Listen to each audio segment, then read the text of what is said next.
Born to be alive. Born to be alive. You see, we're born, born, born to be alive. Time was on my side when I was running down the street. It was the bang, bang, bang. Suitcase and an old guitar and something new to occupy my mind, mind, mind. You see, we're born, born to be alive, born to be alive. You see, we're born,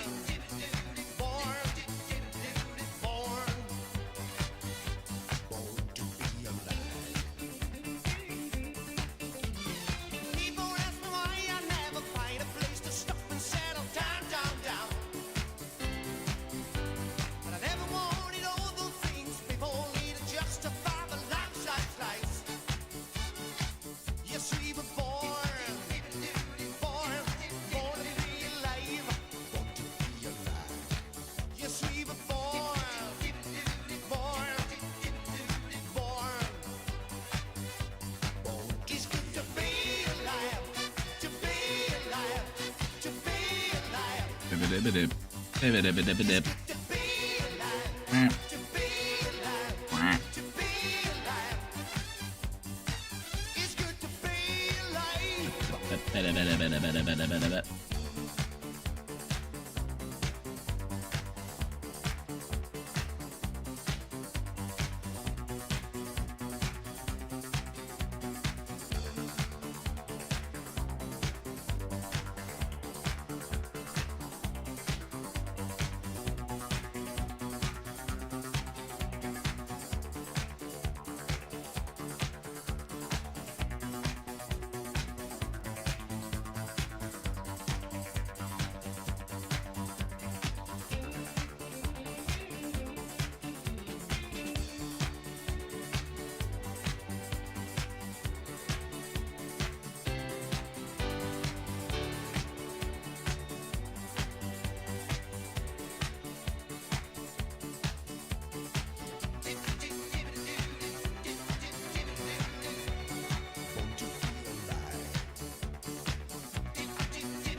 Time was on my side when I was running down the street. It was the bang, bang, bang.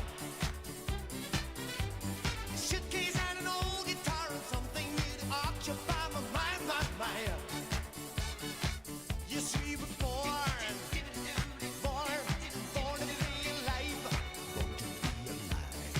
You see, we're born, born. You see, we're born, born to be alive, born to be alive. You see, we're born, Dip-dip-dip-a-doo-doo. Dip-dip-dip-a-doo-doo. you see, we're born, born to be alive, born to be alive. You see, we're born, born to be alive. Born to be alive,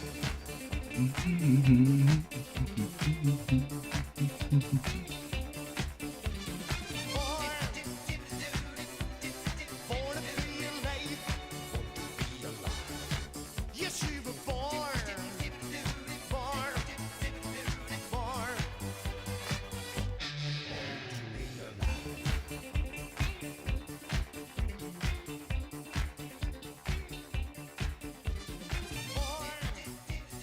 All right. All right. Ooh. Ooh. It's a fun noise to make. That's a fun noise to make. You ever heard of echolalia? It's a condition where, if you hear an interesting noise or word or sound, you might feel the urge to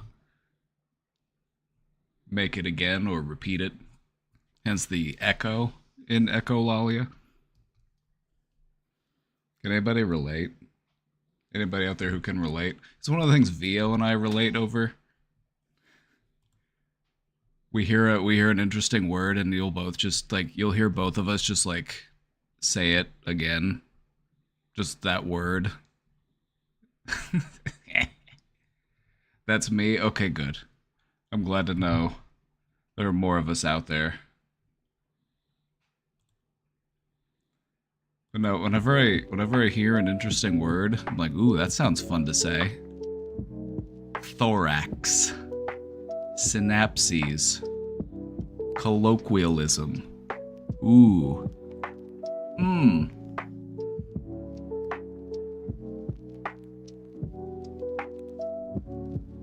It's got the kiki and the booba. Concoction. Serendipity. Ooh. Ooh. Give me more. Give me more. Give me more. Give me more.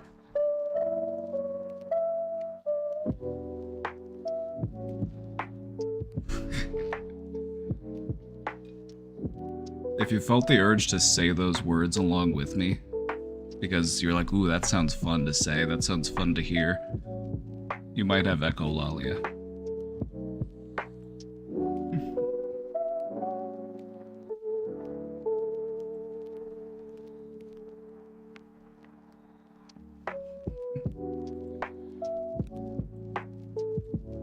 I think it's part of being an HSP.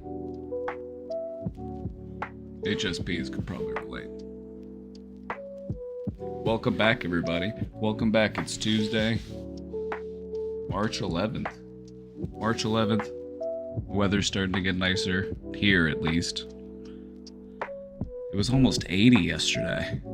It was almost 80, so we were outside doing stuff. I mulched up a bunch of leaves and twigs that had fallen. Just cleaning up the yard for the spring. I also moved a bunch of logs. There's some big logs. I got a good day's worth of log hauling in. I expected to be more sore this morning from it, but honestly, I feel pretty good.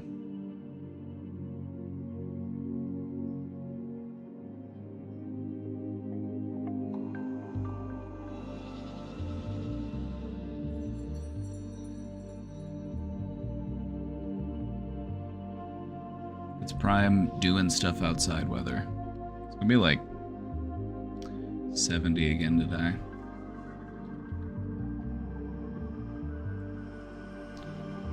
Let's look at the weather. Let me look at my weather.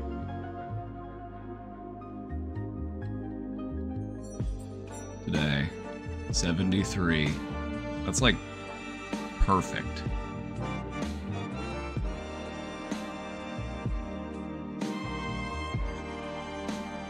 My music's way louder than normal. Part of why this feels so nice is because it's about the exact same temperature as the surface of your skin. And so it doesn't feel hot, it doesn't feel cold, it feels just right. You're in the Goldilocks zone. And this may vary depending on the person. Some people actually like it to feel a little bit hotter or to feel a little bit colder. But the average, it falls somewhere around 73. So that's like a perfect day. Makes me want to go outside. Well, it looks like we have some pretty nice weather. Nice. We've got some stuff to get a garden started. We need to get a little bit more, because we want to do like a raised flower bed.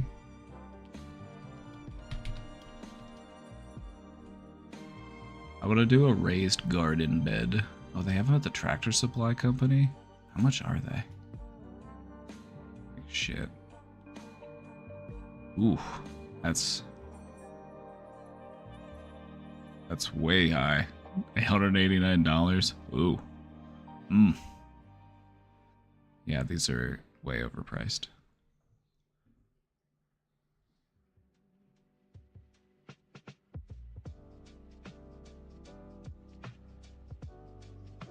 This is more reasonable. $50.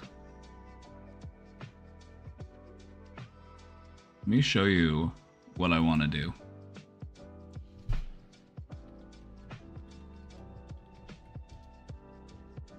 What I want to do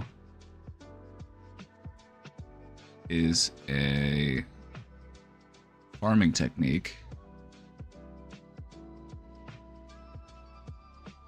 It's called the Three Sisters. You grow a bean, you grow corn, and you grow a squash. And then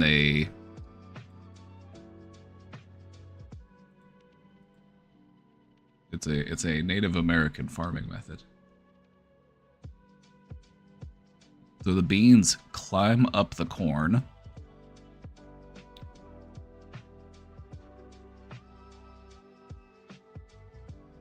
So they all flow into each other. Also, they exchange nutrients with each other.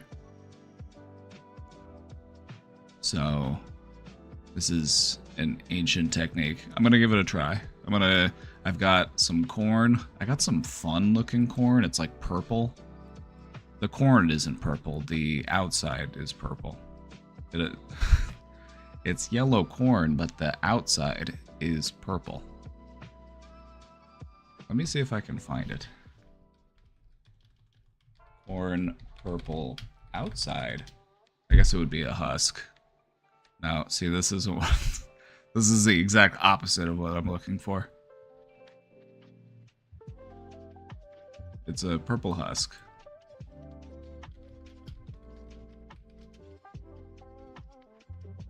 Yeah, kind of like this, I guess. I don't know. Anyway. And then I got some beans. It's like a green bean. It's a climbing bean. So it'll climb up the corn stalk. And then you plant the pumpkin, or you can do any type of like squash, really. You plant that as well.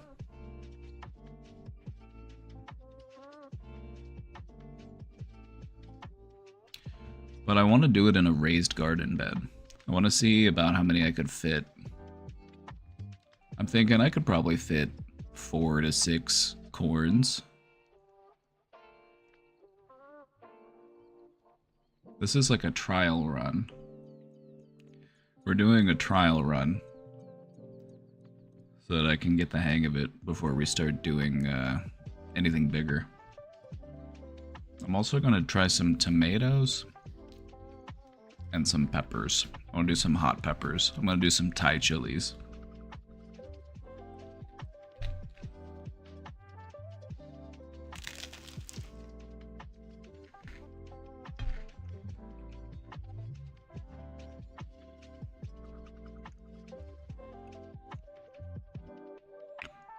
I can't help but wonder if we might be able to get away with planting stuff a little bit earlier. Just because of how the climate seems to be shifting a little bit. I don't know. A lot of this stuff you're supposed to start planting in like May. But I kind of want to start a little bit earlier. I might try to plant in April. And then I've got these little compostable pots you can start the seed in. And then you just plant the whole pot. The roots will eventually just poke through the pot, so you can just leave it in there.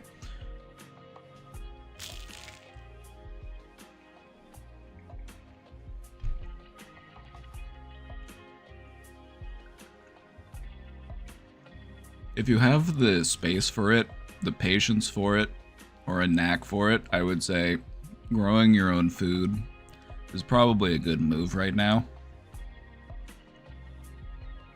You know, with the price of groceries going up, and fresh produce especially, it's like, and then in a lot of places you have a hard time even getting fresh produce. You live in like a really big city, where you live, you know, sometimes out in the country, you would think in the country you might have access to fresh food, but no, maybe the only grocery store in your town is like a Dollar General or something.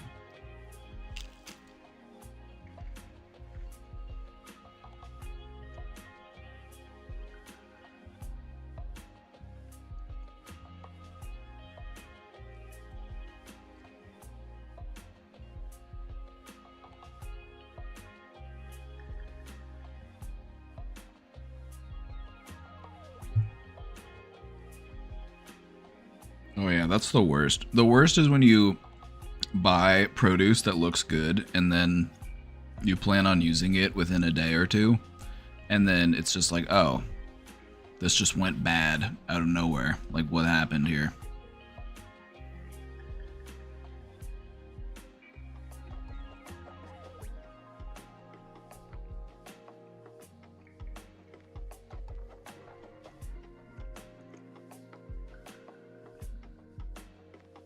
Feeling much more motivated this year to keep up with it. Hell yeah, me too. This is a good reminder that you want to work up to like bigger projects. If you have like, let's say you want a big ass garden, you want a really nice garden, you know, like who wouldn't want a backyard with just a badass garden in it, right? Maybe some people, but like you can work up to it. You can build off of it. Like you can start by just doing one planter. So that's what I'm gonna do. I'm gonna start with one planter, kind of like this size here probably, and I'm gonna see what I can grow in it. And then next year, you know, maybe we'll add another one, or maybe we'll move it, you know, because it's still not that much trouble to relocate it, find a better spot in the yard. This one around the fire pit is actually so sick. You know, this might actually not be a bad idea. Hey, Casey. While you're here, look at this picture. Pit? Yeah, a fire pit, but you do garden beds around it. Where do we sit? You sit inside, right here. You sit... And then you're, like, surrounded by plants. Oh. That could be cool. Yeah, I feel like we'd have to make it a little bit bigger. Yeah, you can make it bigger, because this is a little small. Yeah, it's like you'd be right next to the fire. Yeah, we wouldn't build it off of this scale. This is somebody who probably just didn't have as much space to work. But I'm thinking, you know, maybe 50% more space. Even double it. Move it out like 3 feet. That'd be so sick.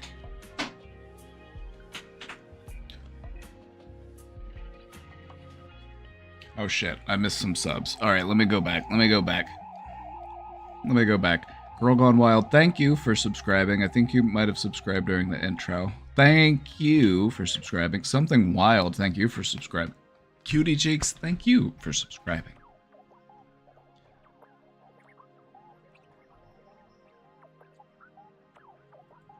You gotta start off on a hype train, and here I am just talking about plants. Although you probably like it. You sick fuck. I'm just joking.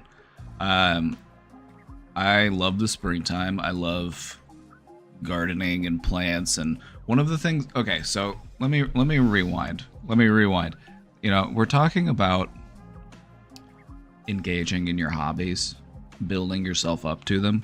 See, like now I'm at the point where I'm actually going to try my hand at starting an actual garden. I want to plant food that I'm going to eat. And I'm going to start small. I'm just going to do a little plot. You know, maybe just one little box. Because you can fit a surprising amount in here if you do the Three Sisters method, because it really maximizes your space. I could probably fit 12 corns in there. Maybe 8 if I want to be safe. But what I did before this, since I just wanted to learn more about plants and what can grow and stuff like that, is I would just find random plants that were growing in my yard, and then I would put them into a pot, and I would just let them grow. Or I would wait until something sprung up in the pot, and then I would just watch and see what grew in there. I'm like, oh, very interesting. Like, oh, okay. Practicing identifying different plants in my backyard and stuff. Finding out what's edible, what's not edible. I was in the exploratory phase of my journey. So I guess what I'm trying to say is take time to explore before you want to settle down and try to build something.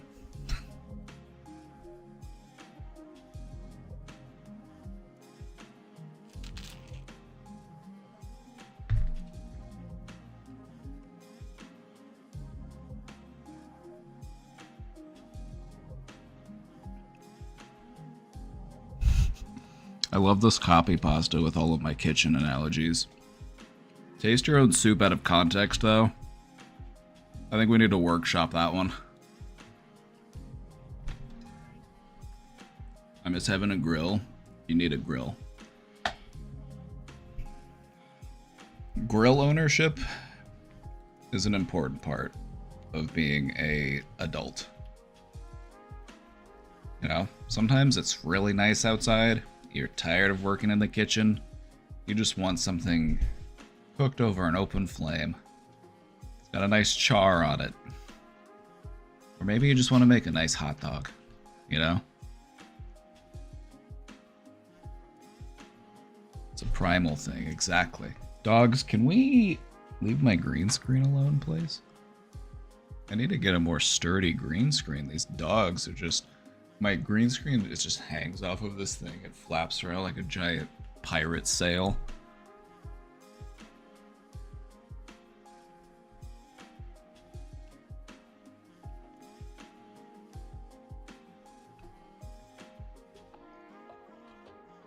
My complex forbids it. Get a small one that you can take outside and then go stand like 10, 20 feet away from the building. Go do it in the parking lot. What are they gonna do?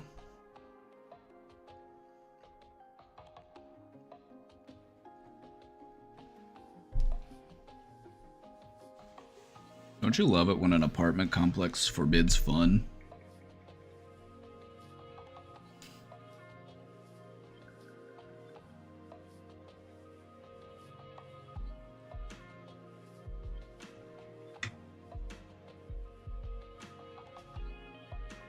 Honestly, you want to be real? You want to be real? If you honestly just want to cook outside, you can get one of those small little camper stove things. Nobody will ever know.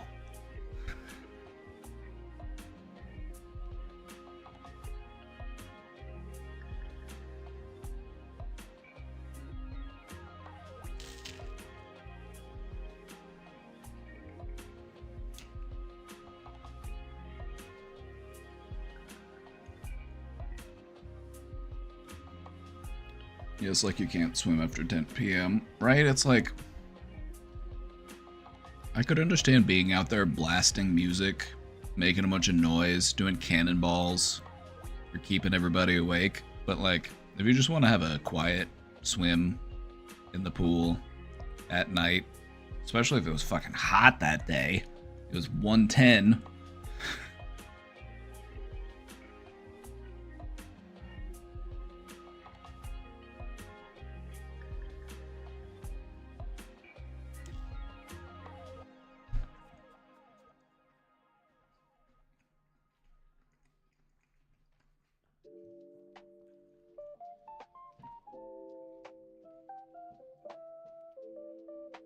Go camping, it's totally cool to cook out there. Oh yeah, we love camping.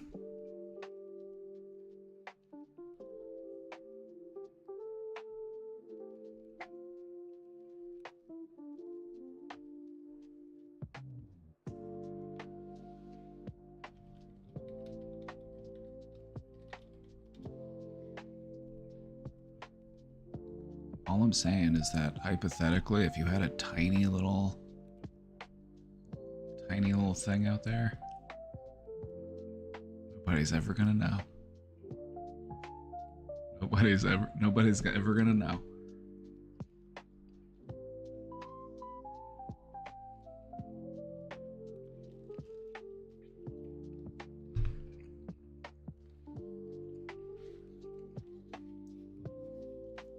If anybody comes and tries to shut you down, you bribe them with food.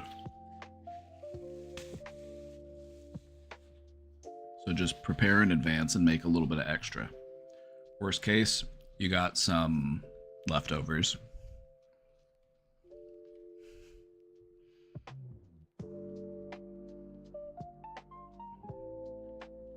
Yeah, do a little tailgate. Have a little tailgate party in the parking lot. I can't go anywhere for privacy. I hate it. That's why California sucks. That's why I'm not that big on big cities. You know, I grew up in the Midwest where there's space for you to be a person. You're not elbow to elbow and shoulder to shoulder with strangers from the moment you're born until the moment you die.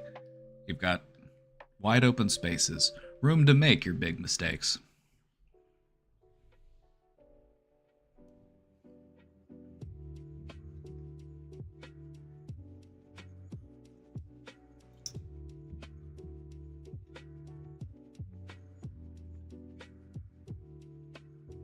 Some women had to rush into the bathroom while I was in there.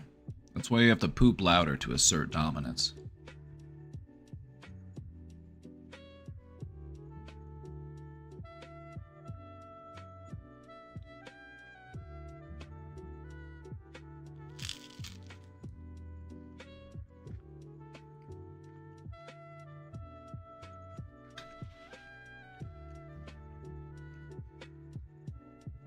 What I don't get, and I've seen this happen a few times. I've seen this happen a handful of times in my life, where you're pooping in the bathroom and there's somebody else pooping in the bathroom, and they're just having a full-on phone call while they're sitting there taking a shit. You hear them plopping, you hear the splash, and they're just on the phone talking about, and they're not even talking about anything important. They're just talking about random bullshit. And I'm like, this couldn't wait? You had to bring poop into the conversation? Like, I don't get it. I don't get it at all.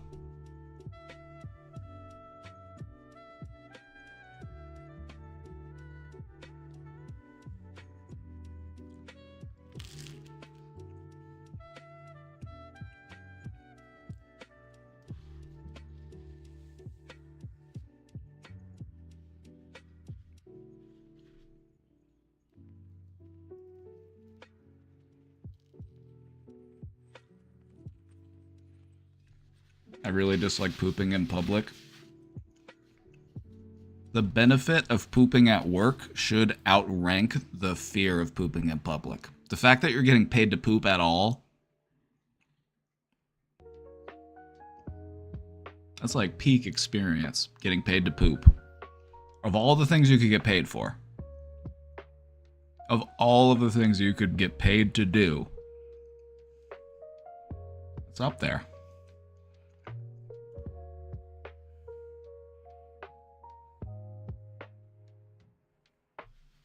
But no, seriously, I don't understand how people can sit on the phone while they're sitting on the phone while they're taking a shit, and you hear them in there next to you, and they're not even talking about anything of any significance. They're just like, "Hey, how's it going?" Oh yeah, not much. Yeah, right now I'm just at the gas station. Just getting some soda. You know. I think I might watch the game later. I'm like, what the fuck? This couldn't wait? This couldn't wait 5 minutes until you're out in your car?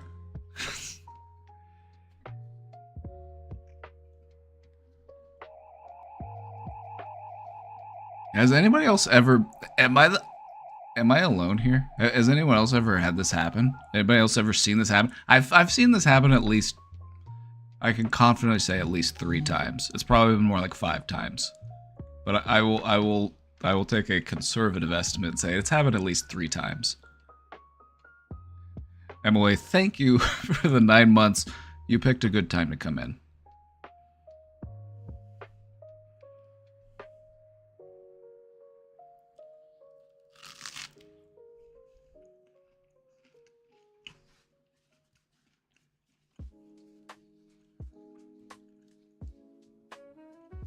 Although I will admit, I do find bathroom etiquette fascinating from a psychological perspective.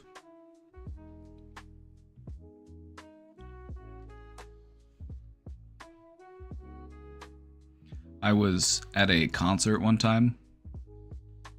It was the Kendrick Lamar concert. It was at a large venue. It was very crowded. And I was going to the bathroom. There's a big line of people.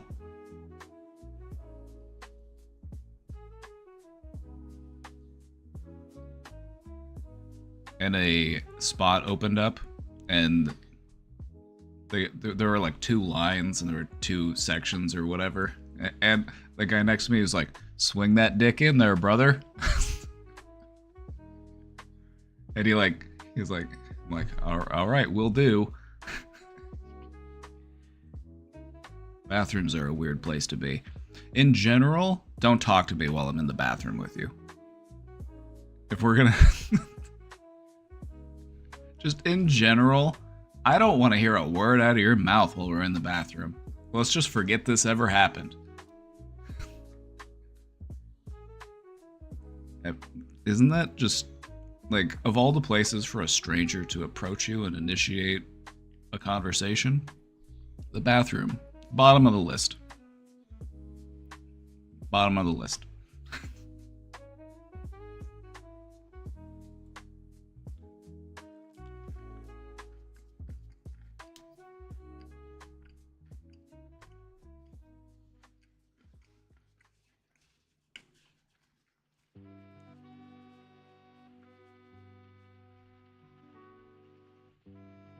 At least that's how it operates in the men's restroom. It's the only restroom I've ever been in, so I'm generalizing here.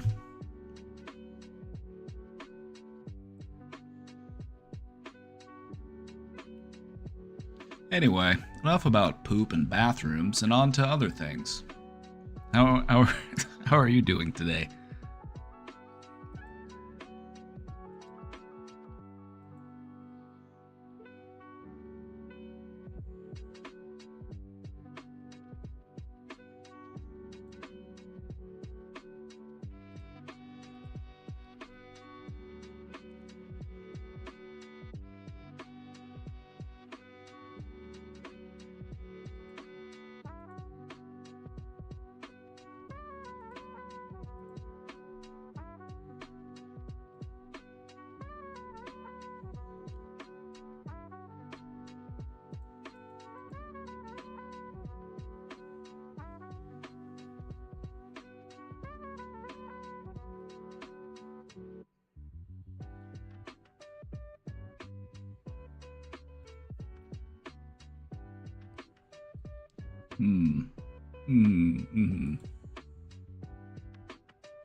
So women are using the restroom as a place to have a conversation. You know, just us girls.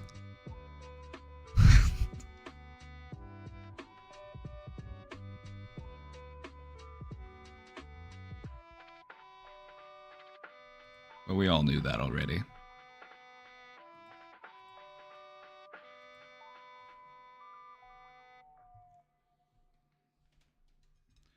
Alrighty, we've got some questions in the box. We're going to get to that soon. We've also got a presentation today. This was a topic that was requested by none other, the one and only Skeenerbug. We're talking about executive functioning today. It occurred to me that I throw this word around from time to time, and we never, stop to take a moment to actually explain what the fuck I'm talking about. So that's what we're talking about today. You might have heard it within the context of your thinking, your brain, or development, but we're gonna go through it today. You might have also heard the term executive dysfunction, something that they attribute to ADHD. So you might have heard it in that context. Anyway, we'll get to that in a bit. We'll get to that in a bit.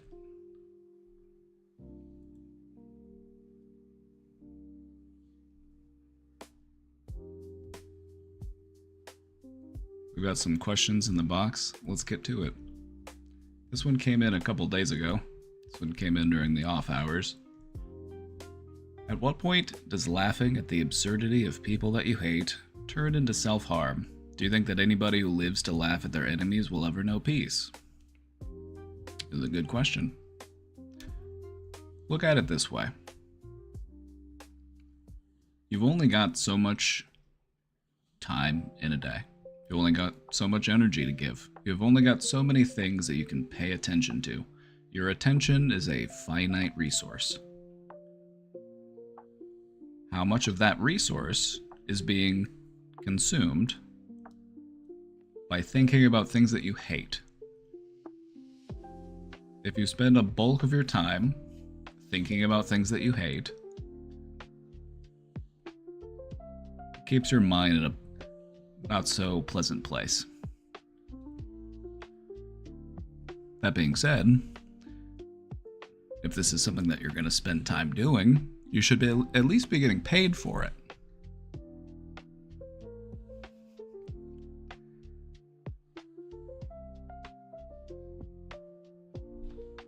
As long as you're getting money.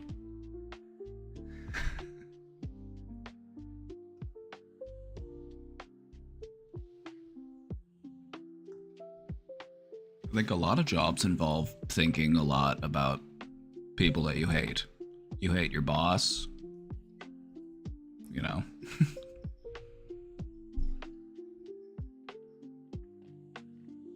You hate shitty customers, you hate, impatient, angry, demanding people. You hate the risk of being squished in a giant machine.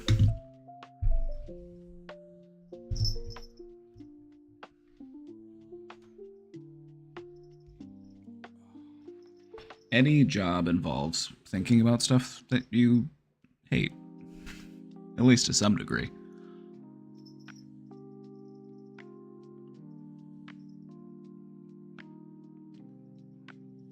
So if you're gonna do this, spend time thinking about people that you hate, I'm thinking that you're doing this in reference to like people online, especially.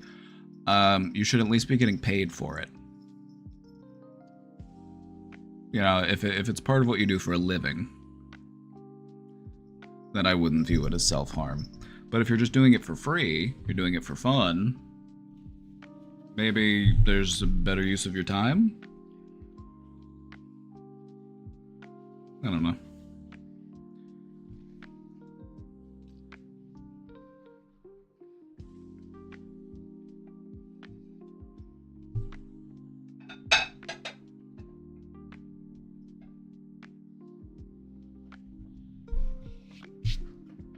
If we're going to talk about self-harm in like a broader context, we're going to talk about self-harm in the terms of like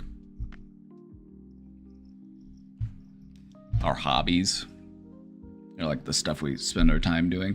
Beaver's trying to steal some of my pizza. Sorry, this cat.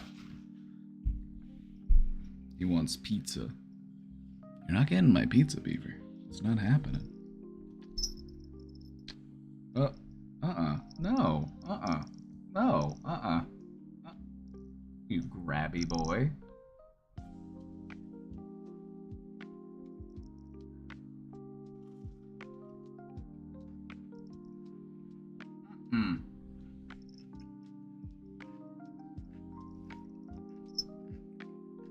He said, give me some of that. He said, give me some of that.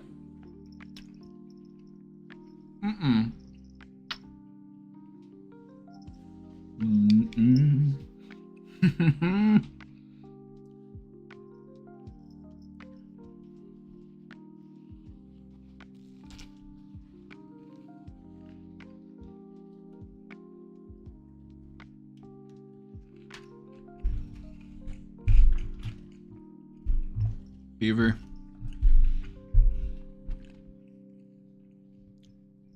See you later. See you later, Beaver. The pepperoni looks very organized. I organize my pepperoni before I cook my frozen pizza. Some people don't, and I'm bothered by the implications. It'll just be a giant pile of pepperoni, and I'm like, you could have moved that around. And I couldn't be bothered.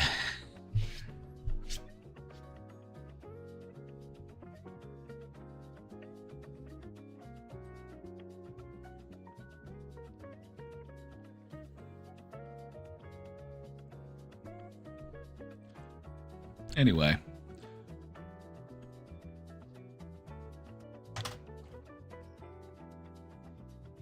Yes, where were we before the cat hopped on my desk? We're talking about habits or hobbies being potentially harmful. You know, if you spend too much time doing something, if you're neglecting your other duties or the other stuff that you need to get done, your other obligations, or it's harming your relationships, it's harming your self-worth, then yeah, might be considered self-harm. Just through excessiveness. I guess, in essence, excessiveness can be harmful.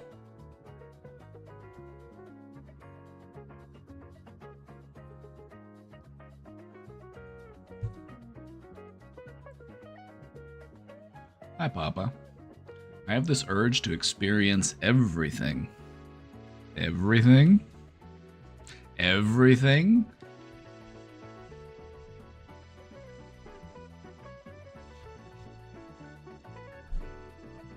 I have so many hobbies I want to try and so little time.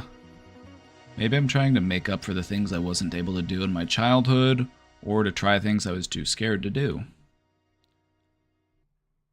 But a lot of times I get overwhelmed with all the things I want to try, and then inspiration dies down. I just go back to my normal routine. I think it's the perfectionism that's weighing me down because I want to get to a point in my hobbies where I'm at least satisfied with my skills. I just keep telling myself to plant the seeds to start a routine, but I'm always so impatient. Were there times where you felt this way? Yeah. Yeah. Alright. Let's talk about it. Yeah, this is very relatable. A lot of people here will relate to this one. I relate to this one personally. I want to know how to do everything. I want to do it all. Oh, we've got another paragraph.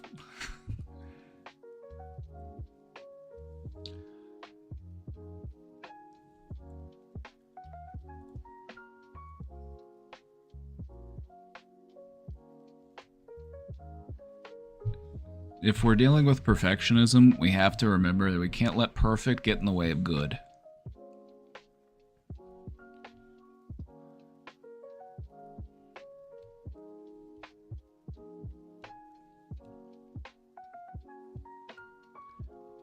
It's not bad to have many different hobbies. You know, sometimes hobbies are seasonal, sometimes hobbies are something you might only do a couple times a year, you know? Sometimes they're just not, you know, maybe it's just something you do when you sit down and you got nothing else to do. I think that's okay, but I think what we want to try to break away from is the stress of feeling like I have to be great at everything that I do. If I'm gonna learn how to play an instrument, I have to learn how to play the most difficult piece of music for that instrument. Or if I need to learn how to paint, I need to be a photorealistic, or at least, you know, incredibly talented, you know, stylistic painter. No less than the best. We're missing the point here. The point here is to have fun. That's what hobbies and activities are for. They're to prevent you from getting bored. They're to give you a sense of satisfaction. Time well spent. Doing stuff that you want to do because you want to do it. The key here in overcoming this is to appreciate having a beginner's mind. No matter how skillful you get at a thing, you want to embrace that joy of discovery and that excitement that you feel when something is new. So always be willing to take a new look at things, even if it's something that you've done for decades.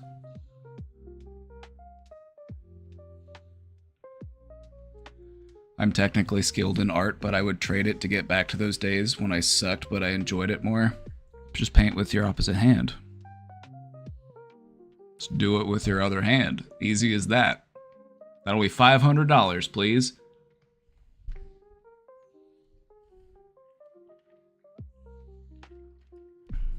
But for you, it's free.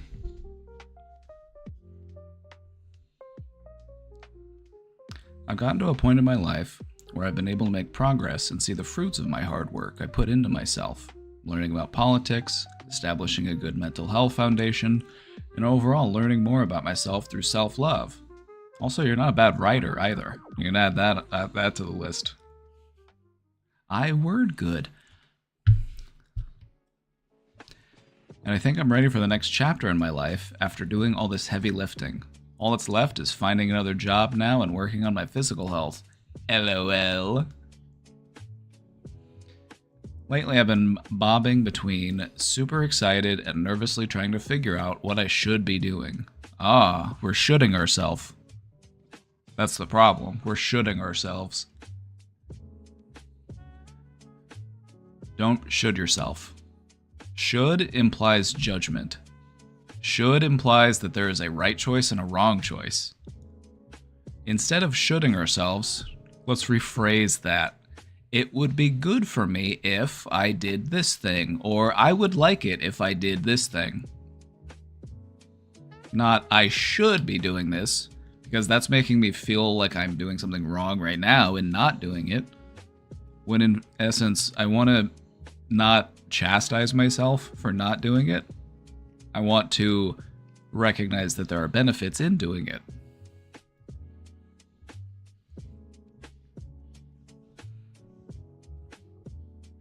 Definitely grateful to be in a better position mentally in my life. I've had very few times in my life where the future is a blank slate for me.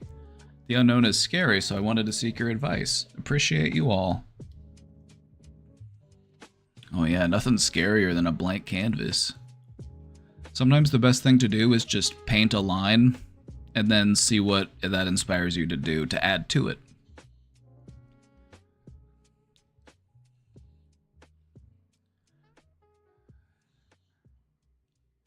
It's a nice trick, especially if you're doing art, you know? Just do a line and then see what that line makes you think of. What could this be? What could I add this to? What could I build off of this?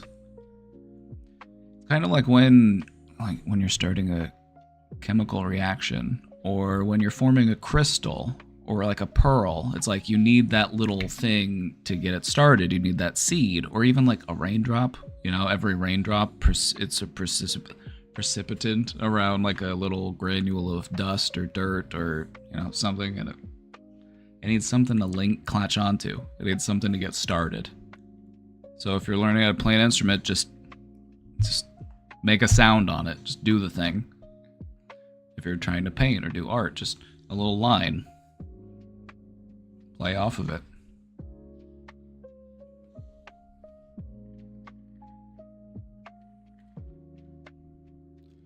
Crumble? No thank you. No thank you. No more 600 calorie cookies for me, I am afraid.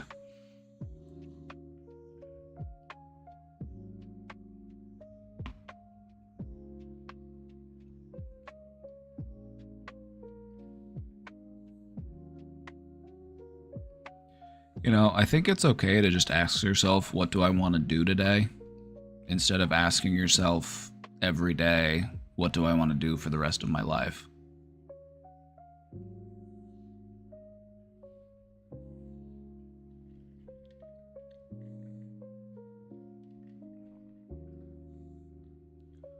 You've never tried Crumble, honestly?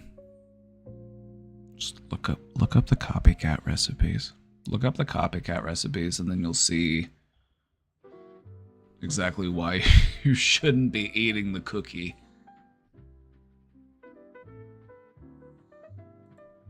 Hold on, I'm gonna pull up these nutritional facts.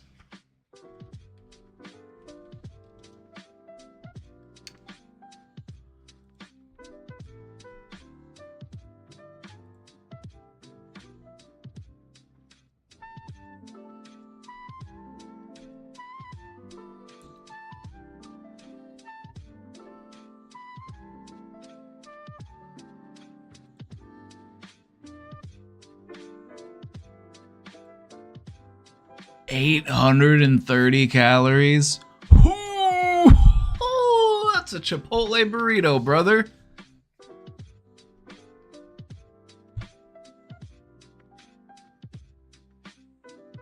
$89 grams of sugar.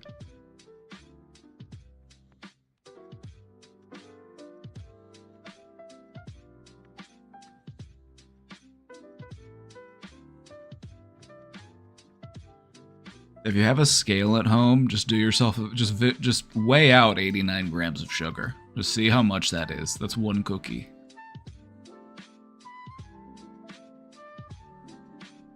That's for the key lime cookie.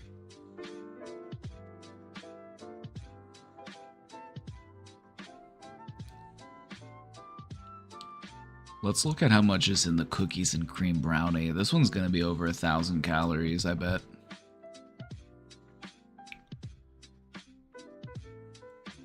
Yep, 1,200. Whoa, whoa, whoa. 113 grams of sugar.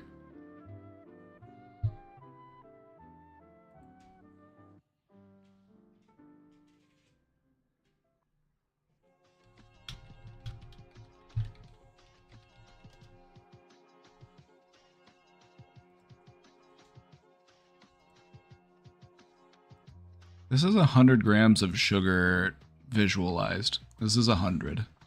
There's a quarter for scale.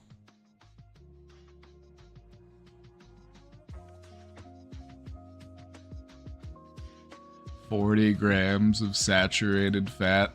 No way. There's 100. There's 107 grams of fat in this cookie. Also, why is the sodium so high? Why is there almost a gram of... There's a ramen noodle cup's worth of sodium in this for some reason.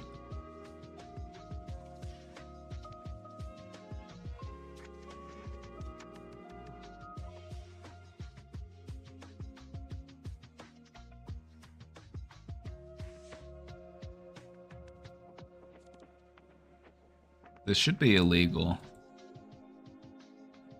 Also, that Dunkin' Donuts drink should be illegal.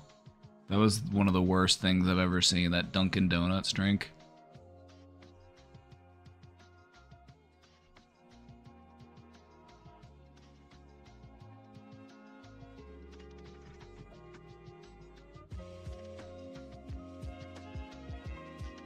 Let me just say, cutting back on the refined sugars, I feel like it's been better for my brain.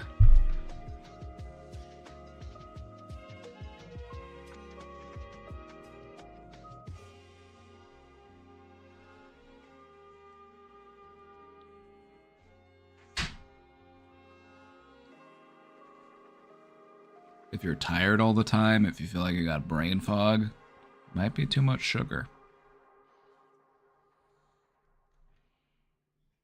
I'm making a conscious choice to drink water today.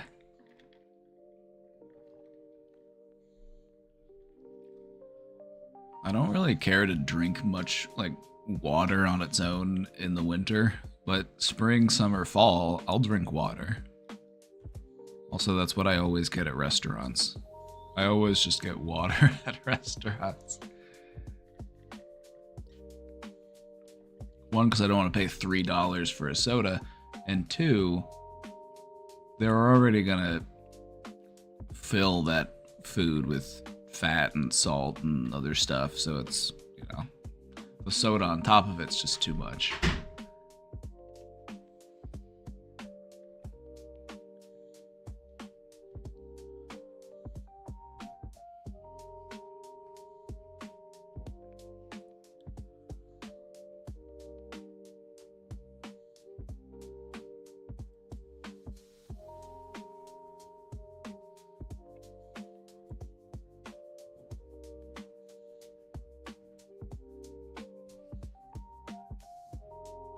I'm a soda fiend. Oh yeah, soda's one of my weak points. That and potato chips.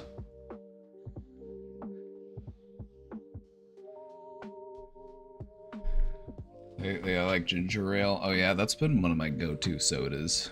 Ginger ale. Water is free in restaurants, not here. If you want Topfosser.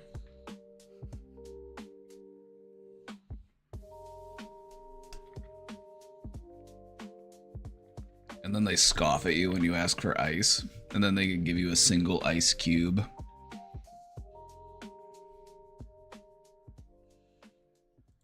The European cannot comprehend.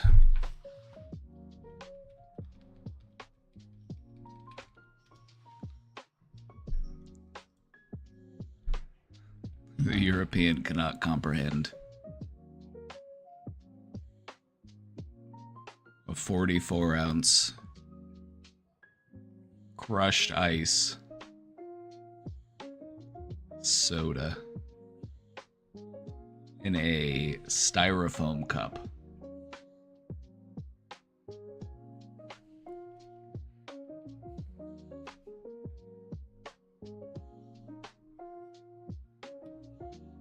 When you go to Whataburger and you get a large drink, they are massive. They're like this big. They might even be bigger.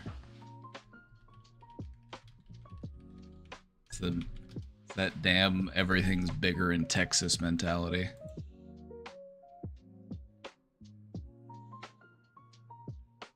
A bucket of soda. Anyway.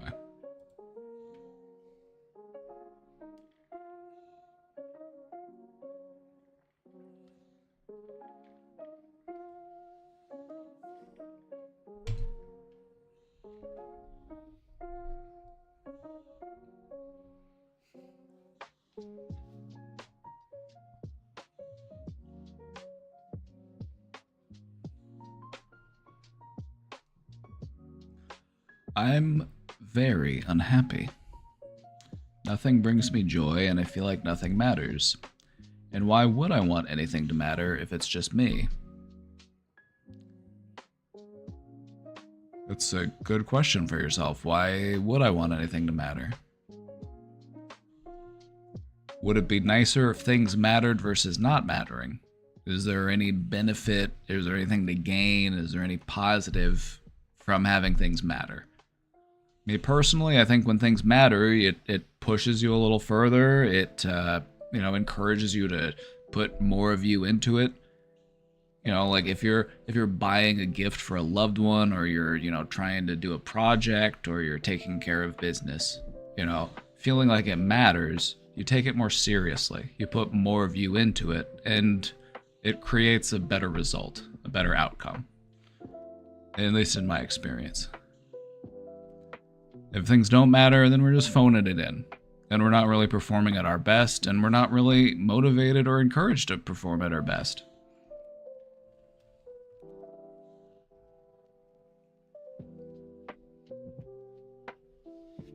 Maybe in the grand scheme of the universe, things don't matter. But they don't have to. I don't want every little decision I make or every aspect of my life to have to matter on a universal scale. It matters to me, and that's enough for me.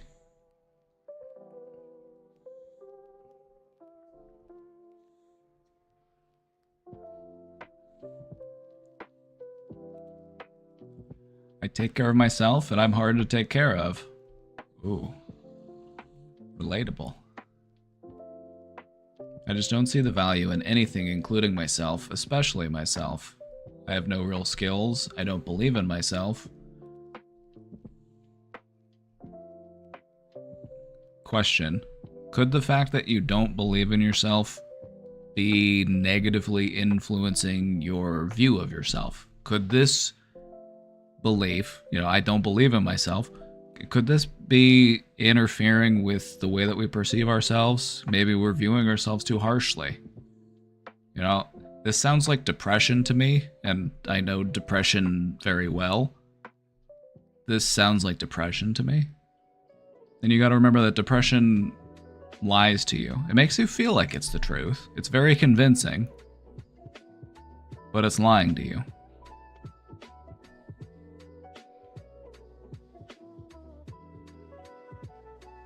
I'm just such a bummer lately, and it sucks. I don't want to ruin other people's happiness with my misery, but I can't help being miserable. I've tried self-care, but it doesn't make me hate myself any less. Yet. Sometimes you have to do it a few times. Sometimes you have to keep doing it. In keeping doing it, you build up routine, and you start to realize the benefit of doing it, because sometimes it takes a while for things to really start to make sense. Sometimes you have to focus on doing before they actually start to feel like they're doing anything. If it was that quick to fix, you would have fixed it already. But you are worth it. You are worth the time. You are worth the effort.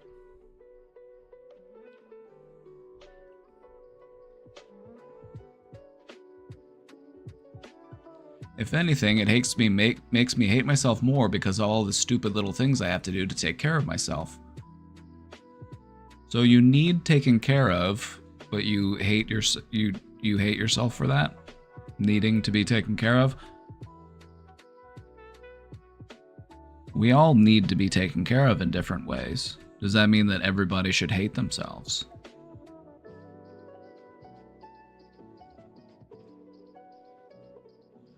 Maintenance and self-care aren't things that you have to do.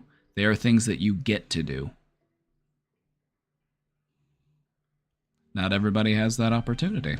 Some people have to rely on other people to do it for them. They're incapable of doing it themselves. But you get to do it. You get to provide for yourself. You get to provide yourself with good care because you deserve good care.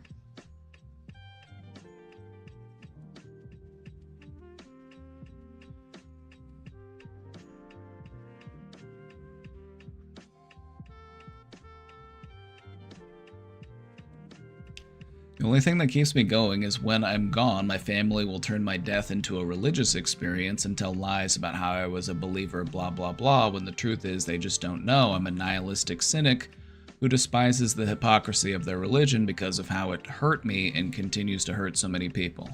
I can't lie to myself and act like it's helpful, but somehow so many humans are able to find purpose despite everything meaning nothing at all. L. Let's turn this L into a W. If nothing matters, then everything matters equally. The things that matter to me might not matter to somebody else. The things that matter to them might not matter to me. But here's the thing, it doesn't matter. Unless I make it matter.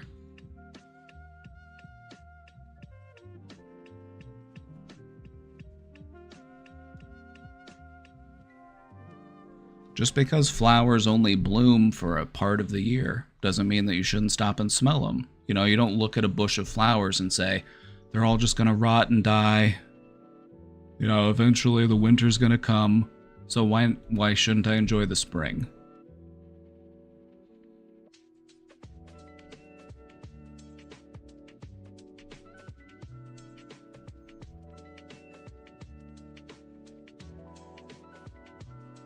Is there anything in your life that you're grateful for? Is there anything that you are glad that it exists? Anything at all? Focus on that. If you want to know more love, and this will help you to love yourself more by going deeper into the love that you do know, focus on that love and start expanding it. It might feel very small, it might feel very distant, cling to it with everything you got. It'll get bigger. It'll get closer. Things will start to matter more. You don't need to be afraid.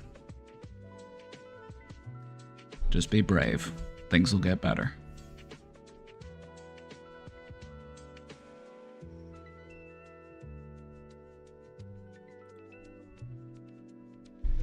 This one's for my nihilists out there. If you identify as a nihilistic person, I want you to consider what goes beyond that.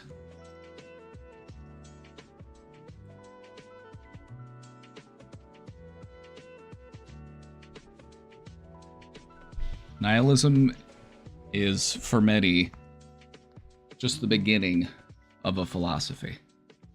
Nihilism shouldn't be the be-all, end-all of your philosophy. What we want to do is we want to transition into optimistic nihilism. Nothing matters, but I should still try to make the best of it. This will all turn to dust, but I should still take time to appreciate the beauty that it has. You know, a piece of art doesn't need to exist forever in order to be beautiful.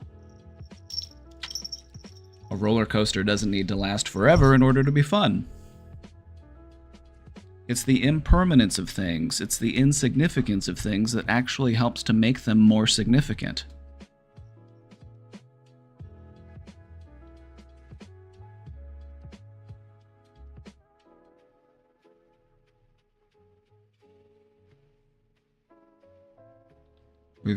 This has been a good day. We've had a visit from 2 kitties. And now Miss Poopy's chilling on my desk. Oh, hi, baby.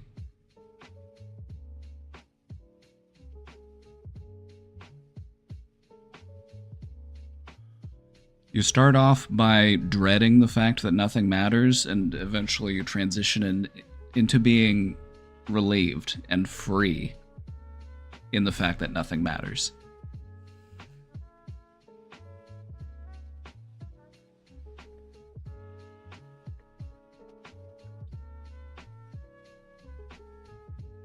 So if you identify as a nihilist, I would encourage you to start looking into the concept of optimistic nihilists.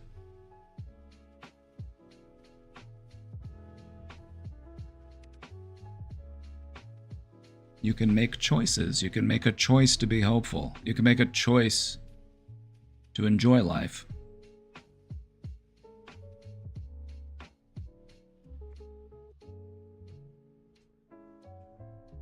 I want a better life because I want it, not because it's going to be known by everybody or it's going to make the history books. It's my life. I want to make the best of it for no other reason than because it's something I want. I think Nietzsche was even trying to find meaning as well. Nietzsche was the original edgelord. As far as philosophy goes, you know, he had some okay ideas, I guess, but for the most part, he was just a cringy edgelord. And I stand by that. I stand by that.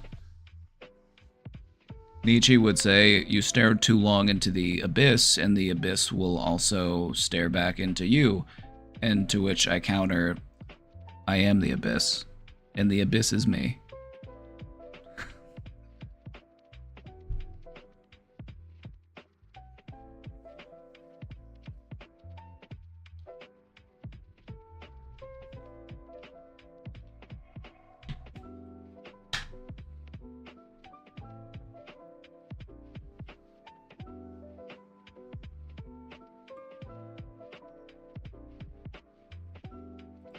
What do you mean by why your brain betrays you?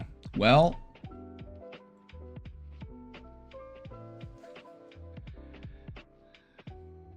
who is the you are referring to compared to the brain? Is there any difference? But if the brain is responsible for everything you think and feel, then who exactly is being betrayed? Okay. All right. Buckle up. Right now, your brain is on. You're not asleep, you're awake. Your brain is booted up. There is a part of you that is aware that I am here right now doing whatever it is that I'm doing. There's another part of you that's thinking about, what should I have for dinner? Or maybe it knows what you're having for dinner and it's like, can't wait to have that for dinner. And maybe you're thinking about that thing that happened yesterday. Maybe you're thinking about what you want to do this weekend. There's a lot going on in your brain at any given point in time. And then there's you, part of you that observes all those things, that's aware that all of these things are happening. The part of you that can observe your emotions as they start to build and can intervene before acting on those emotions. The part of you that can say, hold on, I need a moment to think. I need a moment to gather my thoughts.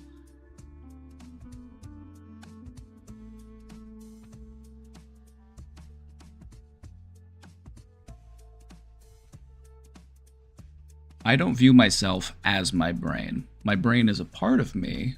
Sure, my brain's a really important part of me, but you can't have a functioning computer with just the CPU chip. You need all of the other components, all of the other pieces.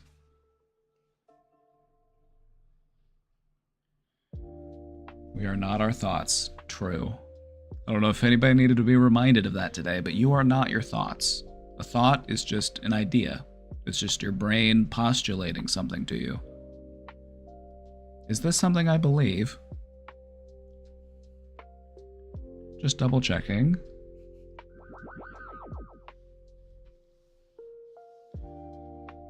What I mean by you is you, and what I mean by your brain is your brain.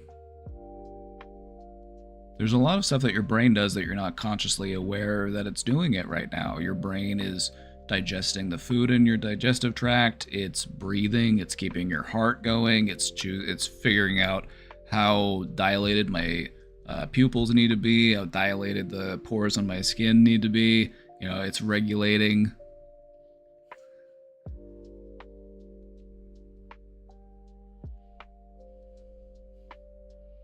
Tell me why I heard in my head when you covered this submission, we'll see who betrays who, Bucko in Jordan Peterson's voice. Oh, we'll see who. Hold on. Canadian Kermit. Oh, we'll see who betrays who, Bucko.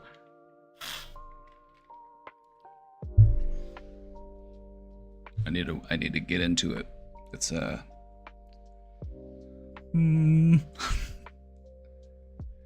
I mean by you is you, and what I mean by your brain is the part of you that sometimes makes it hard to get up and do the stuff that you need to do.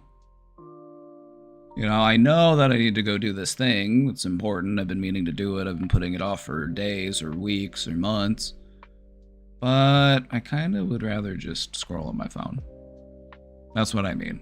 It's like there's something that you feel like, it would be good for me if I did this thing, but maybe I won't do that thing. So that's what I mean. That's what I'm getting at. And what that ties into is executive functioning.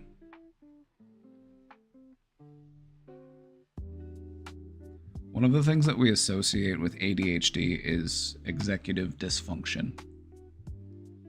I have a hard time doing the stuff that I feel like I'm supposed to do.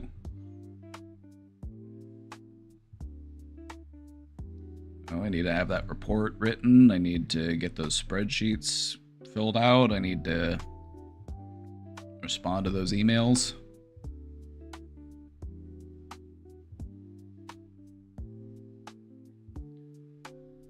What if you suck at that, like doing the thing or starting it? Sucking at something is just the start of being kind of good at something.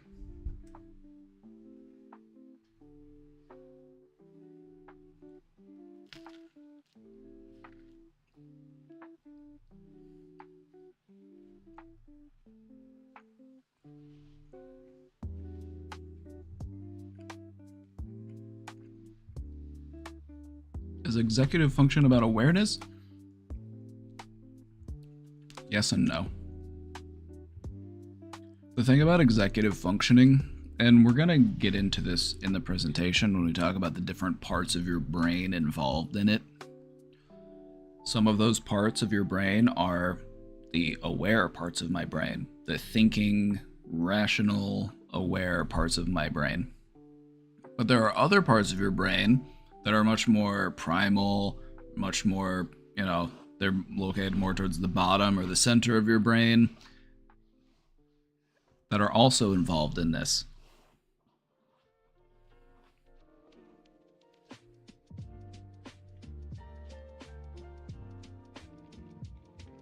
Can't wait for this presentation. Well, we're all caught up on the questions, so why not get into it? I think I'm gonna pull this up here and I'm gonna stall for a minute while I finish eating this pizza.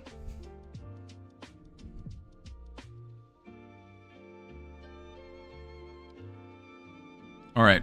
For anybody who has never heard of executive functioning before, I've got a good analogy for you. Just think of the word executive.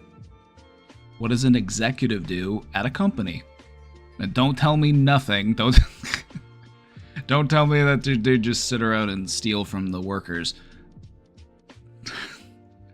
What is an executive supposed to do at a company? What are they technically there to do?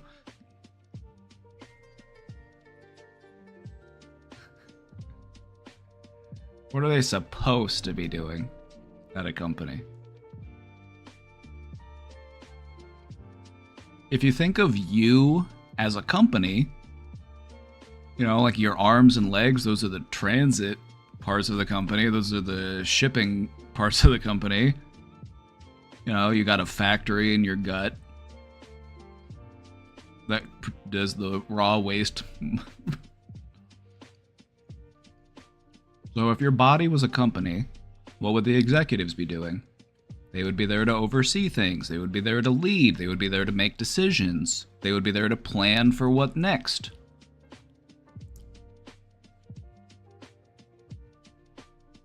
They would be there having meetings that could have been emails.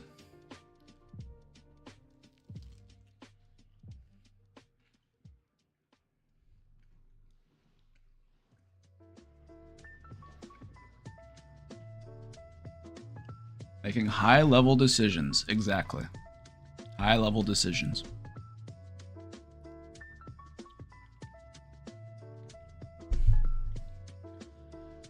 So that's the easiest way to understand it. It's in the name. Executive functioning just refers to the parts of your brain that do that. They help run the show.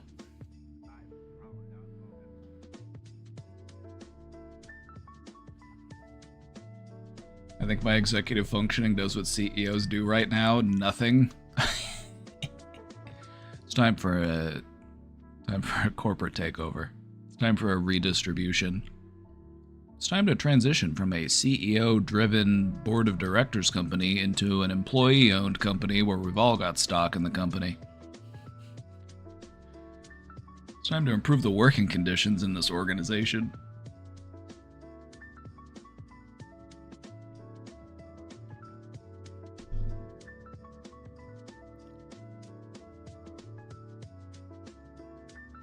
Why do you gotta do a coup? How about a buyout instead?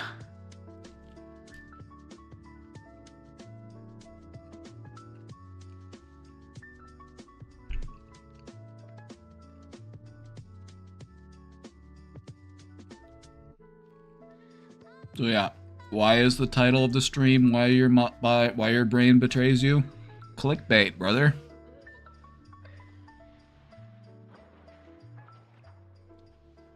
Seize the means of cognition.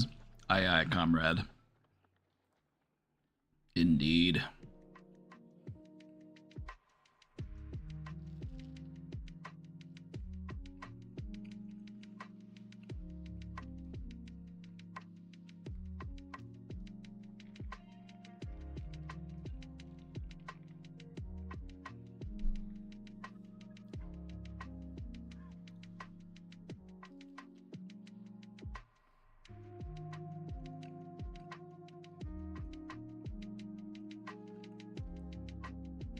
Alrighty.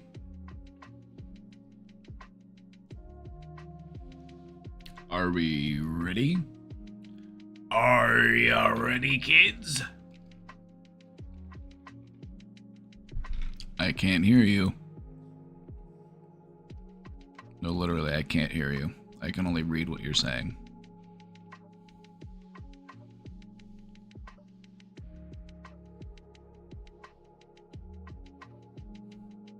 I just came back. I'm so excited. This is exactly what I need. The universe works in mysterious ways, doesn't it?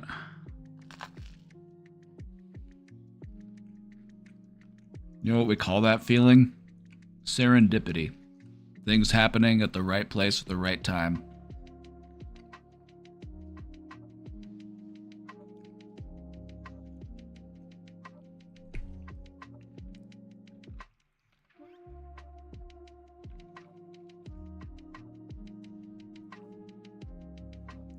All right, let's get to it.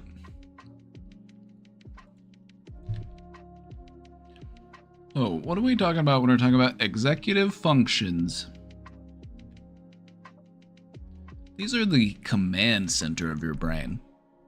They are the ones that help you to manage your thoughts, your actions, and your emotions. Miss Poopy? Miss Poopy. She's on my keyboard. She just closed out of it. Excuse me. I need to take that paw off of the escape button, please.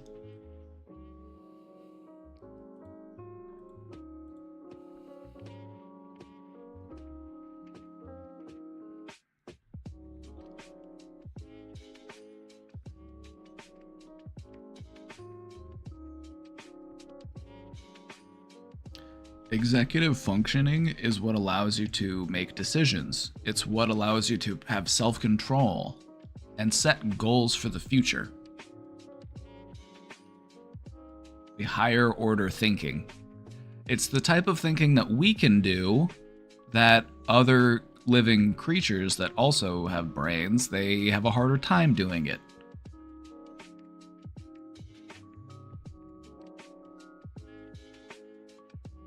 At least, in some ways. We're really good at setting goals and, planning ahead, but many different types of animals are really good at making decisions, or sometimes even engaging in self-control. Like, some animals will give you a warning slap before they slap you for real.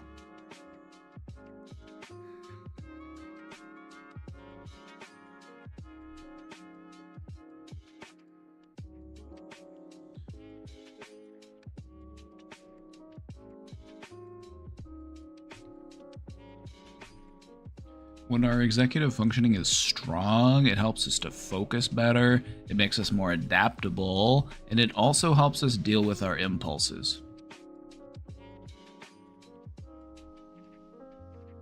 And all of this, it makes life more manageable.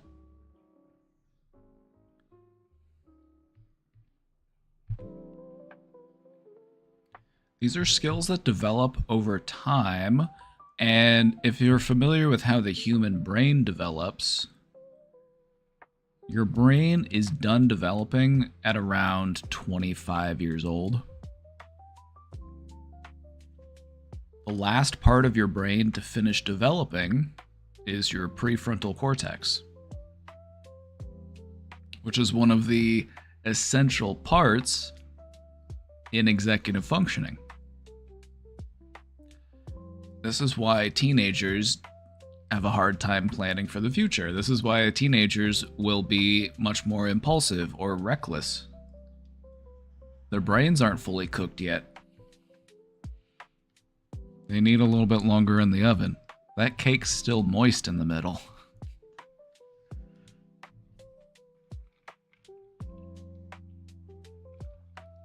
The good news is that this develops over time and it can also be strengthened. We can practice it. We can make lifestyle adjustments. So just like any other ability, executive function can be improved with consistency, self-awareness, and effective strategies.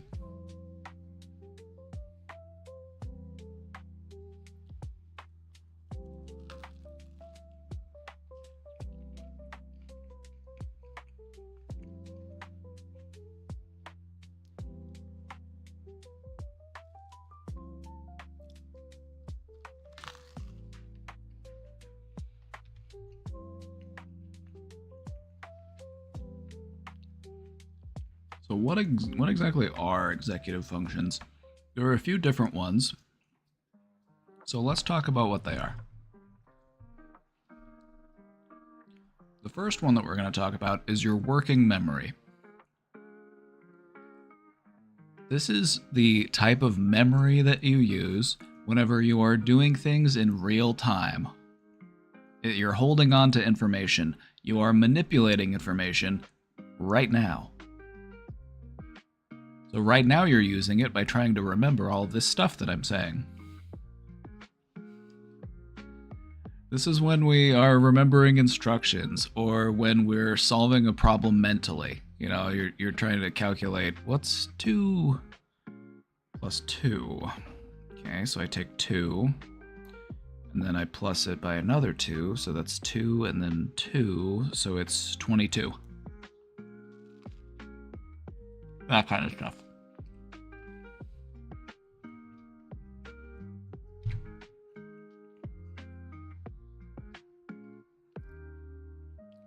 This is stuff that you use every day in your problem solving. This is also what can help you to multitask.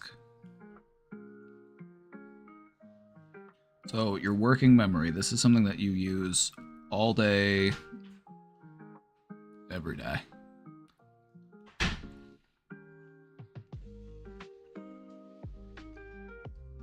I went from 6'5" to 6'6", only in my boots.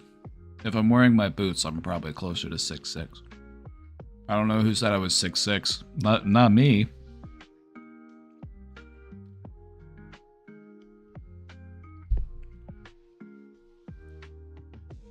Are there people out there inflating my height?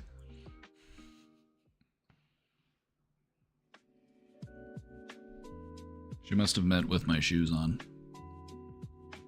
Anyway. Your working memory is an important part of your executive functioning. Another one is your cognitive flexibility, being able to adapt to new information. Your ability to switch between different tasks, or your ability to think creatively.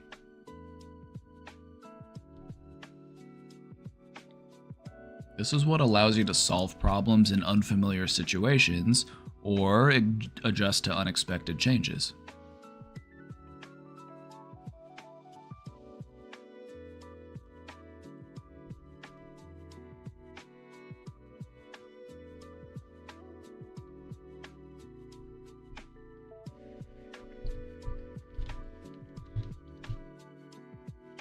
What's that in centimeters? 195.5.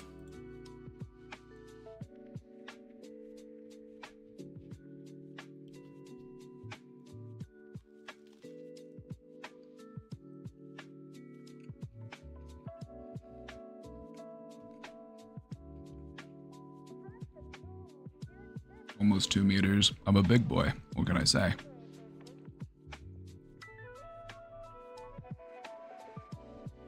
All right. Another key executive function. And there are others. We're just going to talk about a few of them today. I didn't want to go into... There's other stuff involved in this. We're just talking about the main ones. The ones that are going to be some of the most impactful.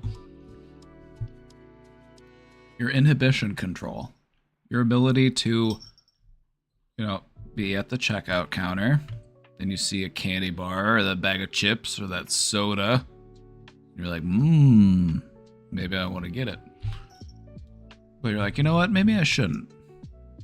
That's the part of your brain that makes that decision. Or resisting something that's distracting, or maintaining your self-discipline.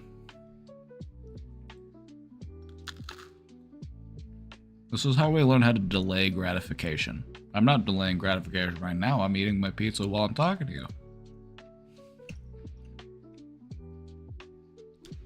This is what helps you to maintain your focus and also make more thoughtful decisions.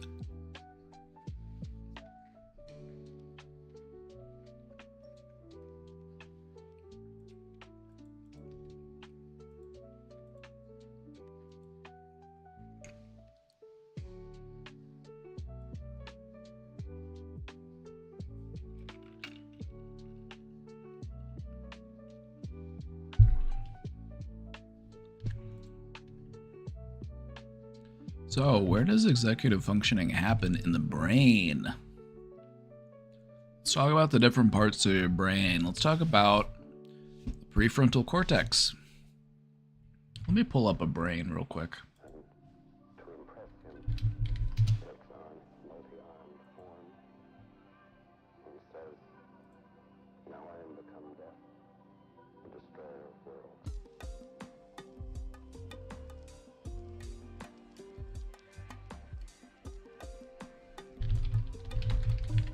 Pulling up a brain.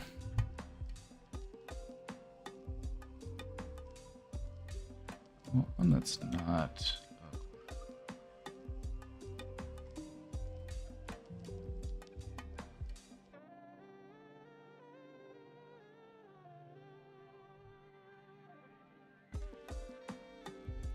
The prefrontal cortex. This is right around here. It's in the front of the front. That's why it's called the pre-front. It's the last part of your brain to finish developing. And it's the part of your brain that is responsible for making plans, making good decisions, controlling your impulses. You know, when you think about like the easiest way to really understand a prefrontal cortex is to compare an adult to a teenager. You know, if a teenager is going to do something, they don't really think ahead about what could happen if they do that thing. They're more impulsive. They're also not able to really properly conceptualize what could happen in the future.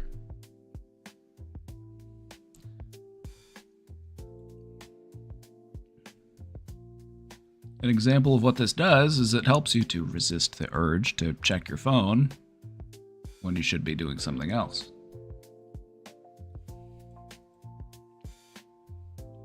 Another part of the brain that's involved are your basal ganglia. When we're talking about with the basal ganglia, these are the ones that help you to regulate your habits, your motivation, and your cognitive flexibility. It helps to insist in forming routines, like the automatic brushing of your teeth.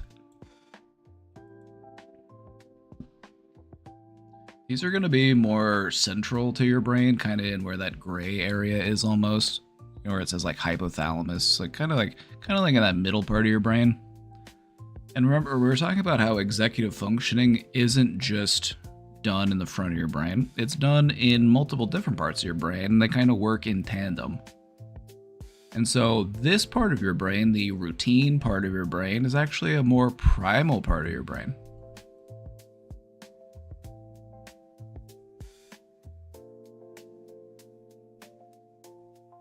It's in the doing part of your brain, not so much in the thinking about doing part of your brain. Is this trippy to think about? I think it's kind of trippy. You think too much about your brain, like, whoa. But that makes sense though, we're all following. There's a part of your brain that thinks about doing a thing and plans to do that thing and can understand what will happen or what will be likely to happen after I do that thing. And then there's the part of your brain that actually does that thing. Two different parts of your brain. And so sometimes I might think that this is something that I need to be doing, this is something that needs to get done, and this is why I need to do it, but I have a hard time actually doing it.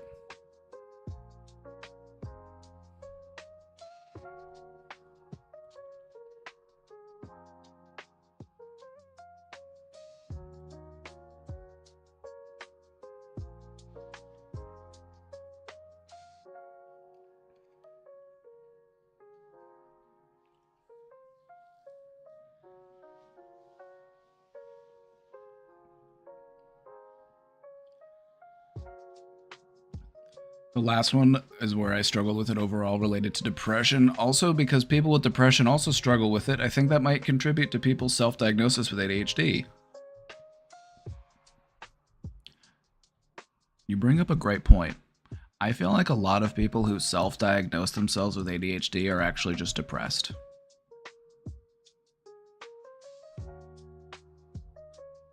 Not all of them, not 100%, but probably a fair number of them, I'd estimate. Just a hypothesis.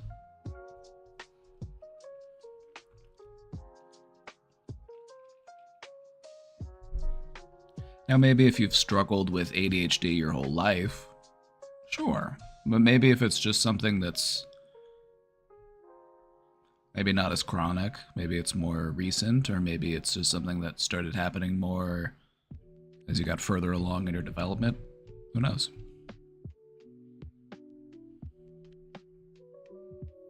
Some might have both too, lol. I feel like if you were to fix a person's depression, they would find things more meaningful and they would be able to focus on them more. It would make sense to understand that a person who's depressed, paying attention to things, focusing on things, can be painful. And so in many ways, depression encourages you to forget, it encourages you to disconnect, it encourages you to, not take things as important as they are.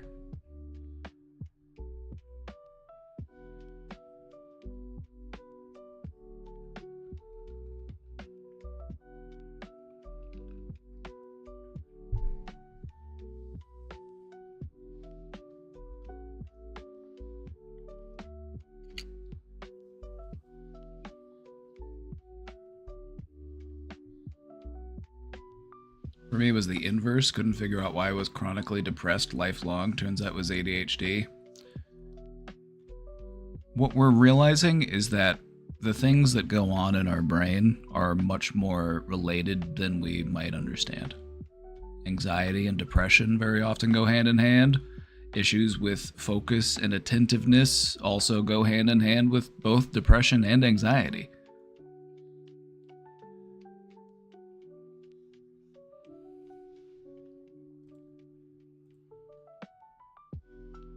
Alright, you don't have to know this. There will be extra credit, though, on the test if you can name some of these parts. Don't worry about that, though. Basically, I just want to... what I want you to do here, I don't care if you know the names of these different parts of your brain.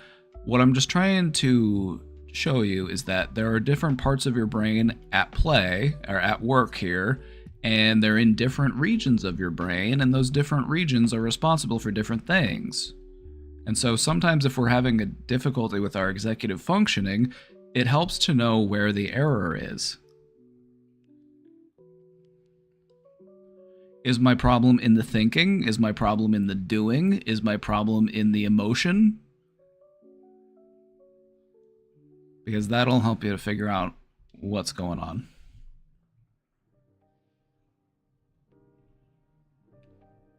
I think when you have comorbidities, treating the depression has primacy. I agree. If you're dealing with somebody who's struggling with multiple things, focus on the depression first. The depression's the one that'll get you. Basil ganglia. Sounds like a delicious Italian dish. Ah, yes. Mamma mia. Serve me up a plate of that basil ganglia.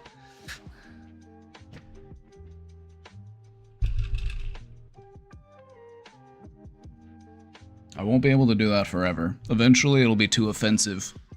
You won't be allowed to say spicy meatball. You won't be allowed to do this anymore.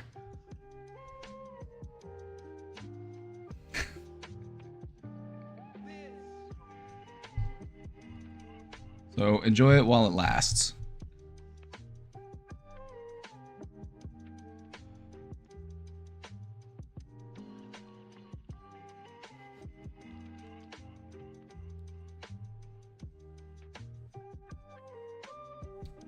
All right.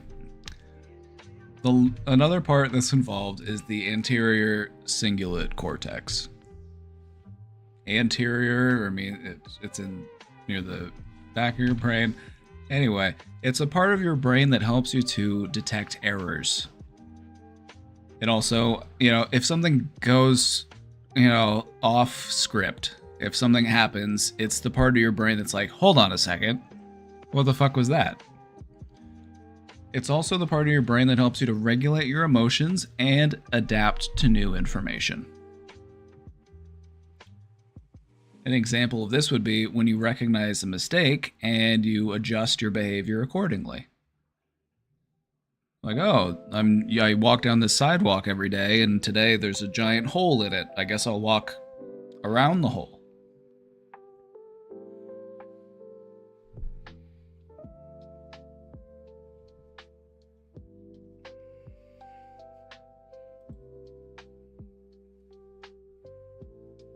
And there's another big part of your brain, the parietal lobe. This is the part that helps you with your working memory. This is where your brain's RAM is. It helps you with spatial reasoning, hand-eye coordination, how far, how long, that kind of stuff, how high. It also helps you to organize tasks. So if you're doing a task and it has multiple steps, this is the part of your brain that could help you to remember, okay, first I need to crack the egg, and then I put the egg into the bowl, and then I whisk it. I don't just throw the whole egg in and then whisk it and then pull out all the egg pieces, pull out all the shell.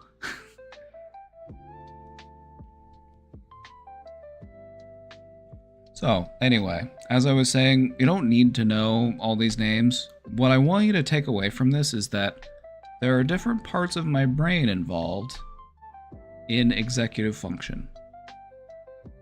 There is the part of my awareness, part of my brain that can think, can plan ahead, can make decisions, can, redirect my behaviors, it can control my impulses. And then you have some more primitive parts of your brain, some parts that are maybe a little bit more primal, a little bit more animalistic. These are the parts of your brain that regulate habits. Like, look at animals. Animals are great at regulating habits. Animals are great at keeping a schedule. If you don't believe me, just get a cat. They will wake you up at the same time every day when they're hungry.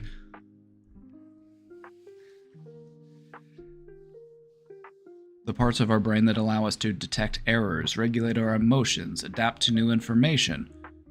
This is stuff that animals can do as well, and so these are more animalistic parts of ourselves. Same goes for working memory. Now, our brain, as far as our brain-to-body ratio, is one of the highest amongst all animals. There are some birds that actually have us beat out. The magpie, it's a bird. It has the highest brain-to-body ratio of any creature. As far as mammals go, we win.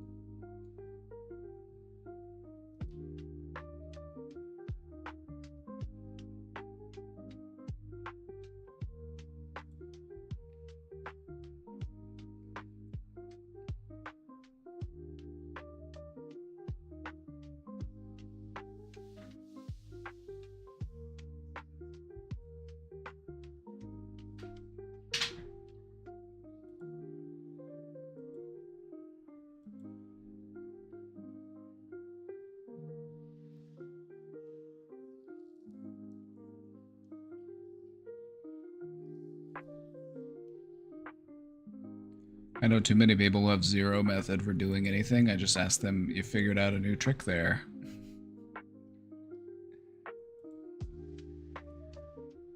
You'd be surprised how often you ask somebody, you might not be surprised actually, I take that back. Have you ever asked somebody, well, what helped? Or what'd you do last time? Well, I don't know what I did. I tried something and it worked, and I'm not really sure why, and I'm not really sure if it was the thing that needed to, maybe what I did didn't actually do anything. I don't know, I just did it. I just I hit the power button and it turned on. I don't know what I did.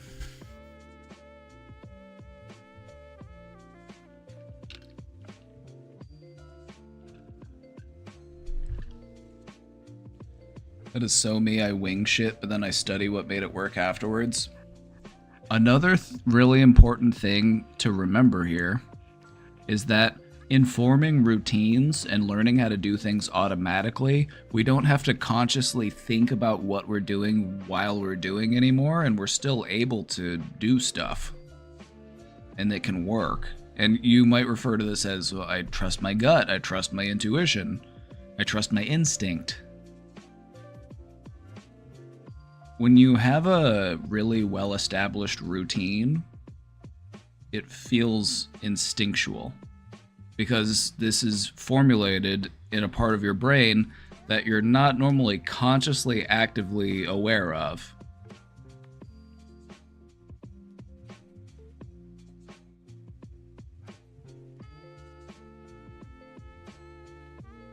To be fair, I think describing your inner thought processes is probably hard. If something's hard, then that means it's worth doing.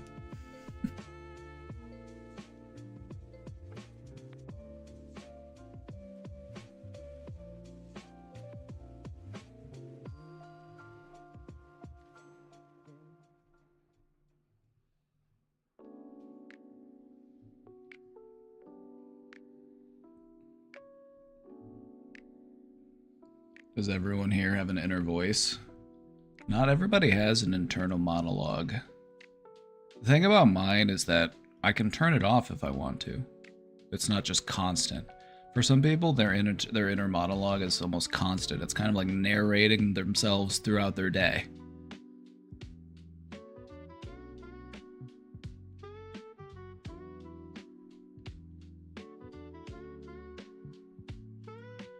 But mine, I have a good working relationship with it. You know, it likes to sometimes just sit back and observe.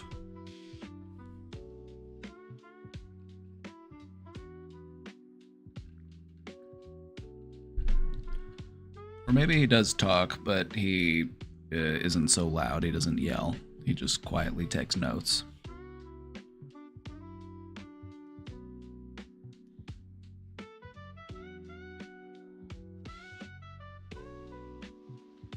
I can't imagine what not having an inner monologue would be like.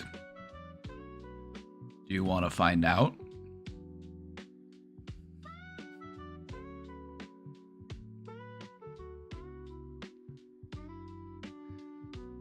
Do you want to try? You can learn to quiet it through meditative practice.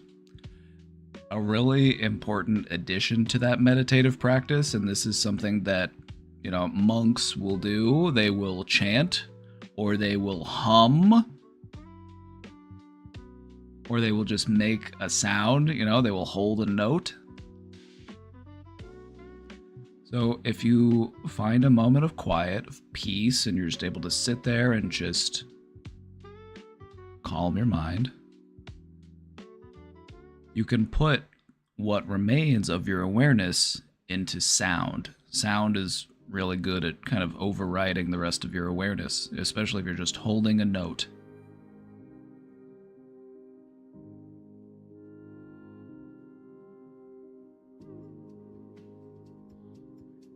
Mine makes snide comments like a comedian. Is there at least a laugh track?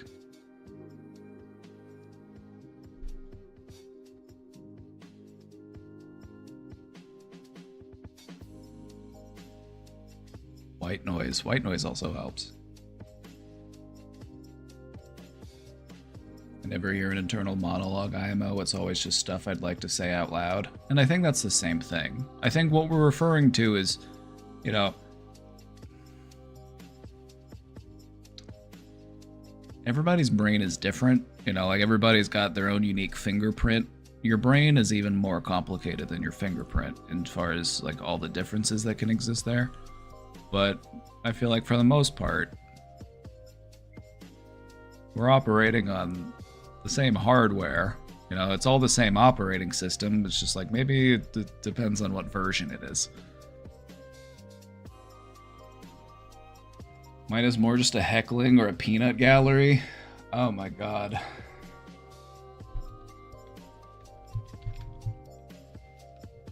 So you're telling me that your internal monologue is Statler and Waldorf from the Muppets? This is your inner monologue?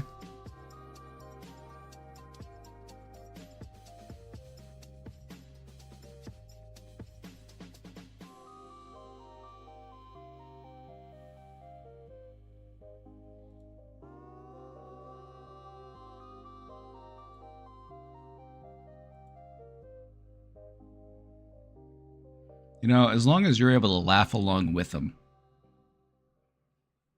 As long as you're able to laugh along with them, I think that makes the big difference. if they're just beating you down relentlessly and they're making you feel like a real piece of shit, then maybe you need to just tell them to shut the fuck up. You know? Like, get some new jokes. Not as fun, unfortunately. Well, it's your brain, so train them. I'm gonna get out the whip.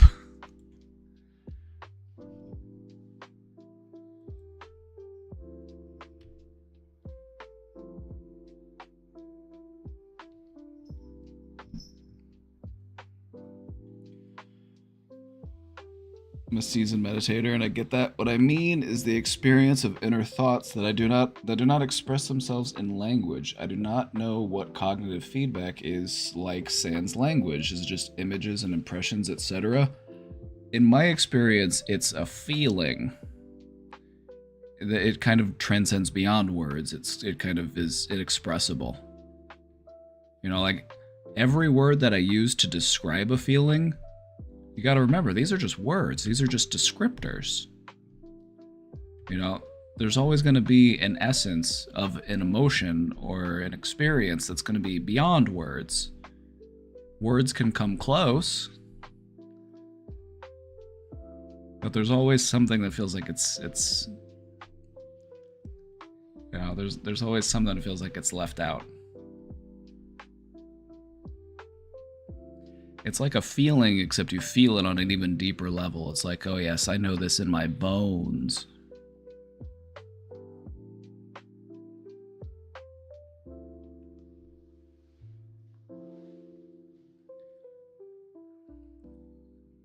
Lots of feelings, which is hard because my therapist said it's thoughts then feelings, but for me it either goes to feeling very quickly or it's a subconscious thinking. I think, okay, let me talk about that for a second. There is a certain loop or a certain, you know, thought, emotion, action type loop. But the thing is that it happens so quickly that it doesn't really matter what order it happens in. What you want to learn how to do is put more space in between what I am thinking and how I feel about it.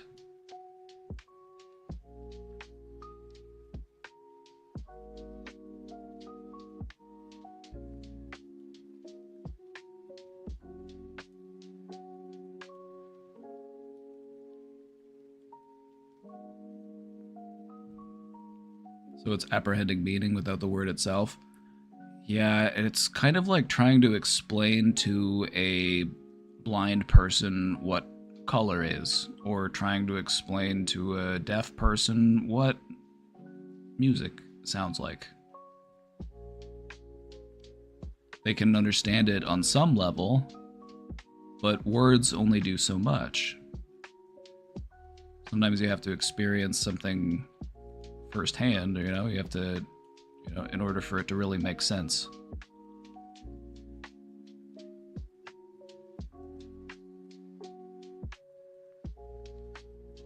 They tell me to try and spread it out or slow it down if I can, or try to stay calm.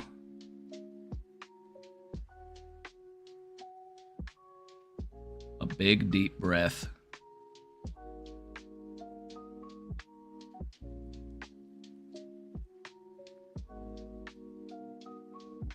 A big deep breath. Take a big deep breath before allowing yourself to feel anything. Give it a minute to sink in.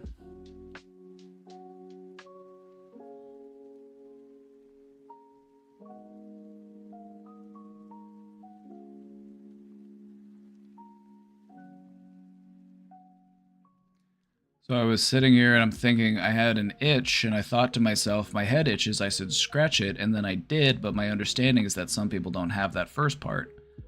Maybe not for everything. Maybe for more impactful decisions. Like, a dog doesn't have to think about scratching itself if it itches, it just scratches itself. So what we're doing here is we are applying our executive, you know, aware aspect of our consciousness onto what could otherwise be an automatic process. We're micromanaging ourselves.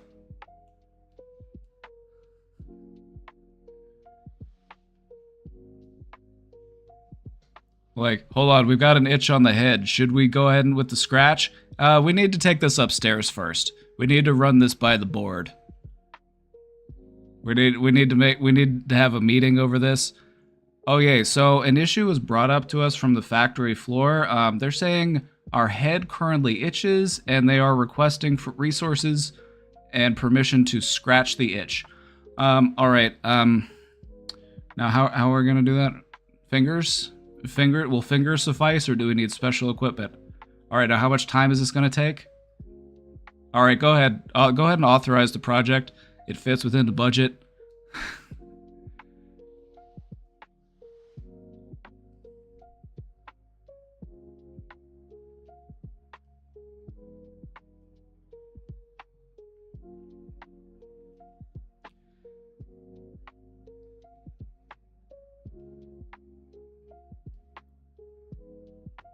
Itches and sneezes are different. And a sneeze is kind of just like you activate a certain nerve within your head. And so it's kind of just like an itch on that specific nerve. Willy-nilly with the prime sub. Let's go. Thank you, Willie.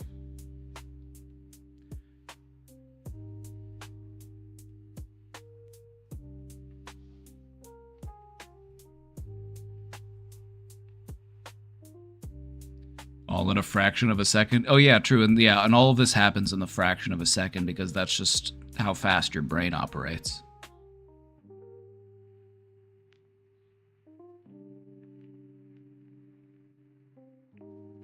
Sometimes you do have to think about scratching an itch, especially if there's a cut or a scab there and you're trying desperately to heal.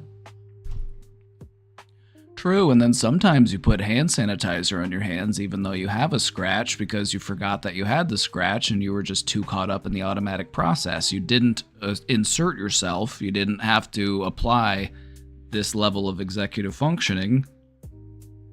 You didn't have to assume direct control because everything was going according to plan.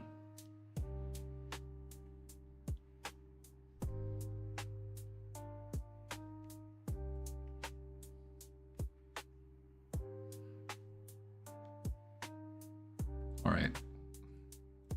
Let's talk about executive dysfunction.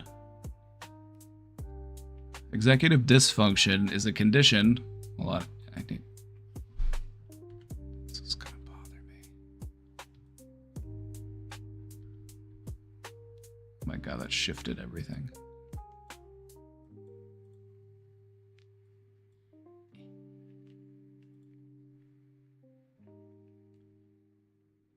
Don't mind me just engaging in a little bit of executive dysfunctioning. No impulse control, just go ahead and edit the slide right now. Executive dysfunction. This is when we have difficulties with our executive functioning. We have a difficulty planning, or maybe we have a difficulty organizing, or maybe we have a hard time regulating our behavior effectively. You know, it might be a challenge to organize, plan, or prioritize. We might procrastinate. It might be difficult getting things started, or it might be difficult finishing things that we have started. We also might struggle with difficulties in regulating our emotions, or we might be impulsive. We might have a difficult time handling frustration.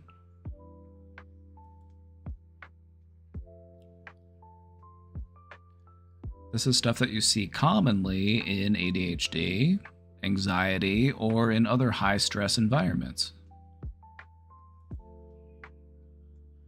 And if left unaddressed, it can impact your performance in your work, in your school, in your personal relationships. Well, I got all this. Well, the good news is the title of this presentation isn't just what is executive dysfunction. The title of this presentation is what it is and what you can do about it. Something to that effect. I'm paraphrasing. Good news.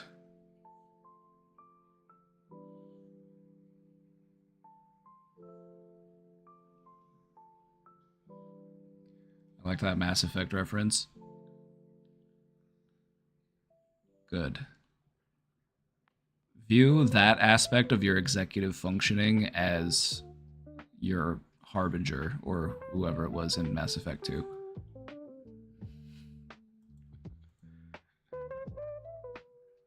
So let's talk about how we can strengthen our executive functioning.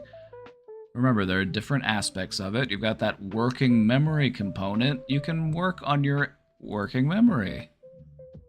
This could be practicing mental math or other types of, games that can engage your working memory. Take time to read, but not just read. Practice your reading comprehension. So if you read something, find out what other people thought about it. Find out what other people interpreted it. Come up with your own ideas, your own notes.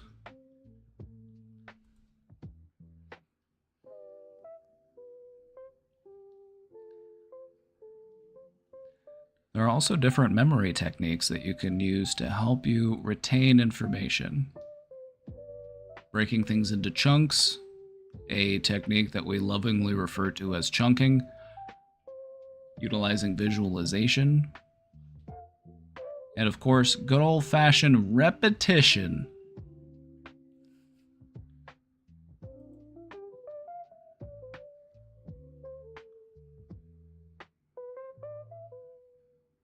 I need to work with not jumping to conclusions. It's my weakest executive functioning area. It's a good observation to have.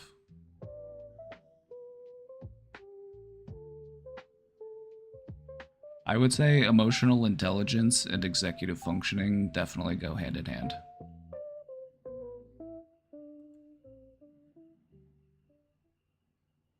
Cognitive flexibility, another important aspect of a good, well-working brain. We want to be able to solve problems. We want to be able to be creative. So take time to do that. Put yourself into situations where you're allowed to do that.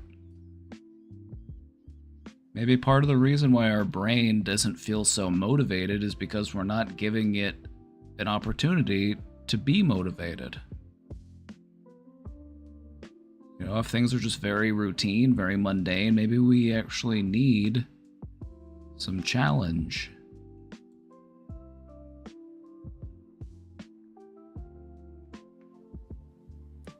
So try new routines. Or open up to new perspectives. Challenge those old thinking habits. We kind of get stuck into these ruts or these routines, and then we stop thinking critically. And then we quickly find ourselves unmotivated and dissatisfied.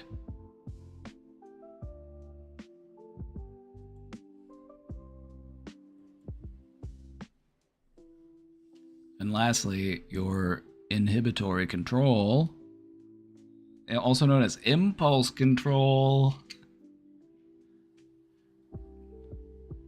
Mindfulness and self-awareness are really important when it comes to controlling our impulse.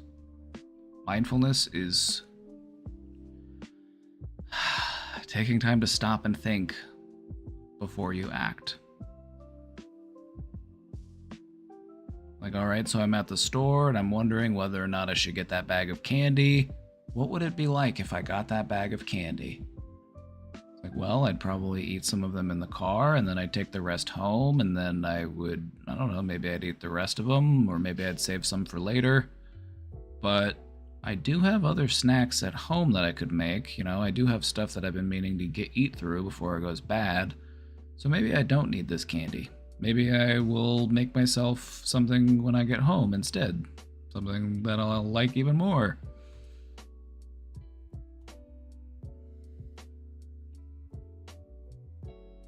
Give yourself a 10-second rule. This is different from the 5-second rule.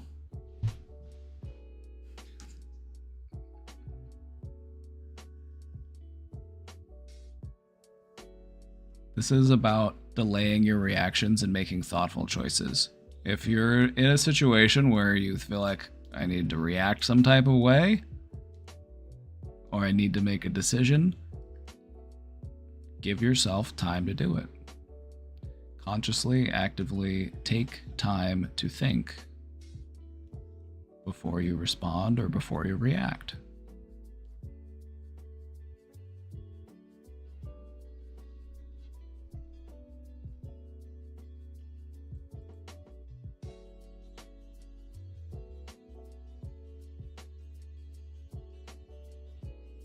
The 10-second rule leaves no time for the 5-second rule?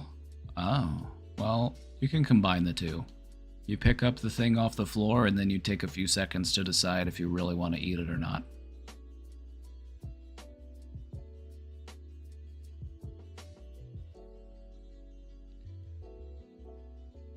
So, outside of just practicing and trying new things to improve our executive functioning, there are other aspects of our life that also contribute good executive function. Most importantly, sleep.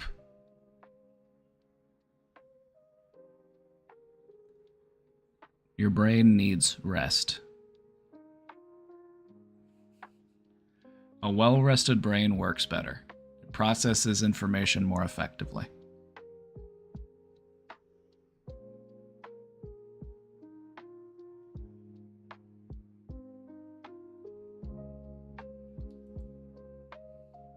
Exercise.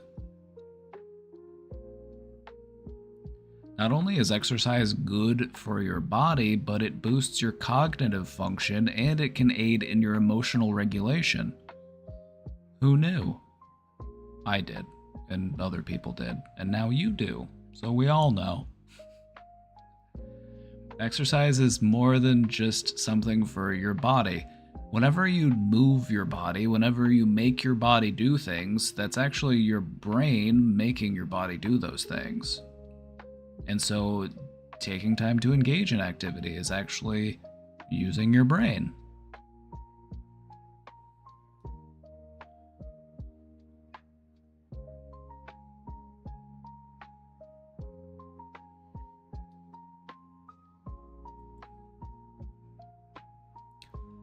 Also, we gotta make sure we're eating good.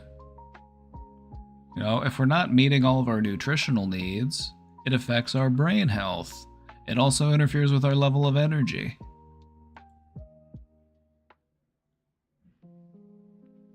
Another good way to improve your executive function, having a nice structured routine.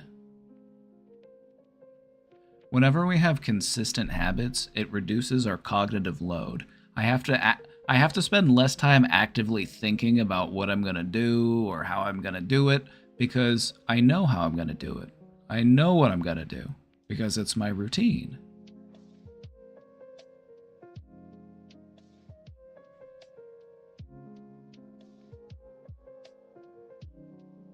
It's wild how when I fall off my sleep/exercise routine, how quickly and severely I feel the motivation drop.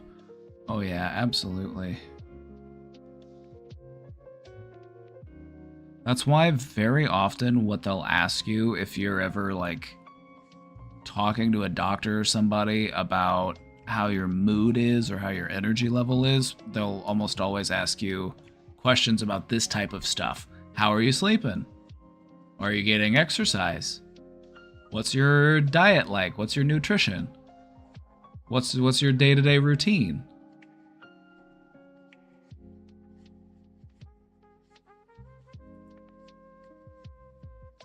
Lastly, we want a more balanced approach to technology. Technology, we want to utilize those tools to help us be more productive, but we also want to try to minimize the amount of distraction that can come from those things. I'm guilty of it. I'm guilty of it. I've had times where there was stuff that I could very well, better spent that time, and it was just spent, scrolling, watching videos.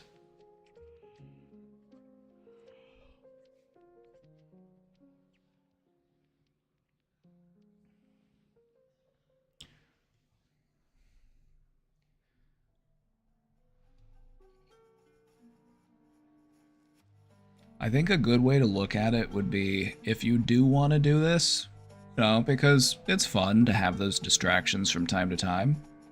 There's meaning in having something that can help you distract yourself. It's important, though, to be mindful about it, so ask yourself, how long do I want to do this for? If I'm going to get on TikTok or YouTube, or how long? How long do I want to... This is a break for me, so I'm taking a break. How long is that break going to be?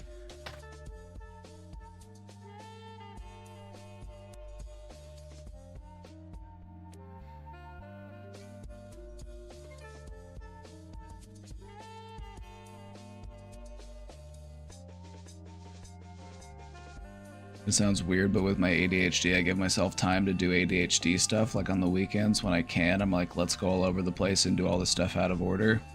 We call that free time. It's my favorite part of kindergarten.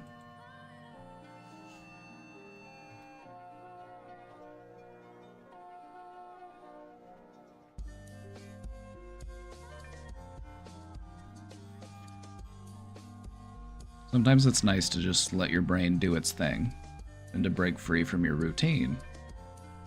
It's about balance, It's about balance. It's we want a routine, and we want it to be a strong routine because we want it to, serve us. We want it to be, we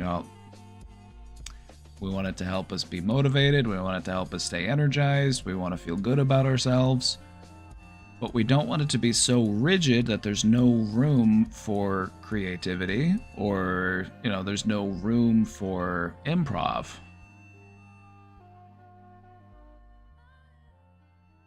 So I think it's important to take time to just let your brain do its thing.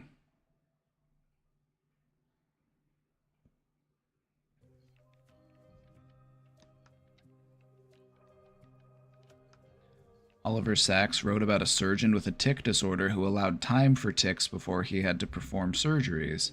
Ah. Interesting.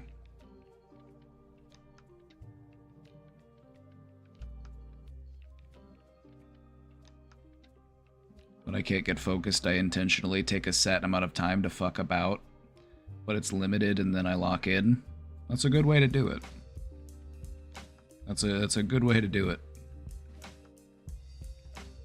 You gotta remember that our brains are not designed to just sit down and do something for hours and hours and hours, especially if it involves a lot of critical thinking, or if it involves a lot of, sometimes we need breaks.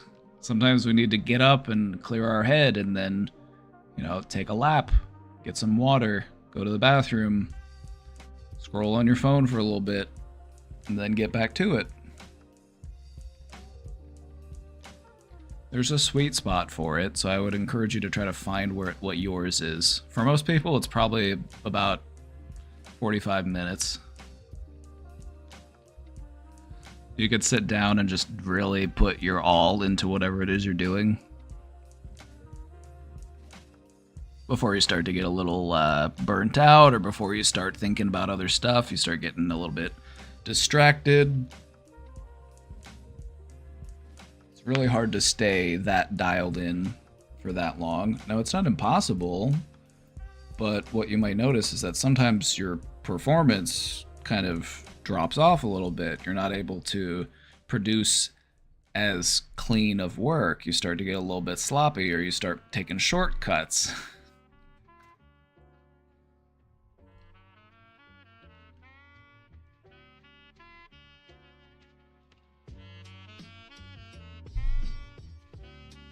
Final thoughts.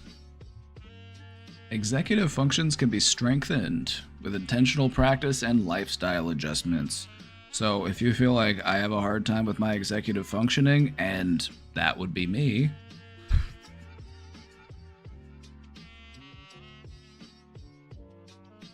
the good news is that it can be strengthened, it can be improved.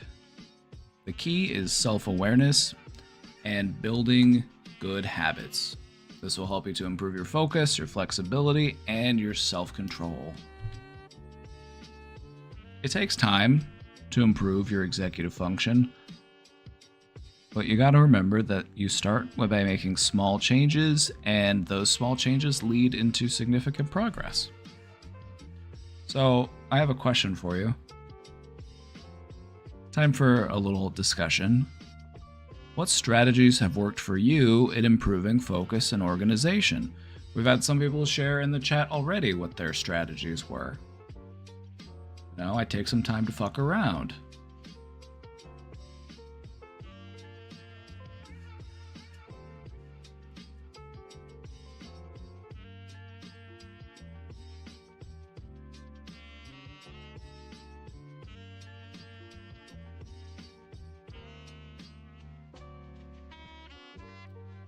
What I've found to be helpful for me in maintaining focus, since you said music,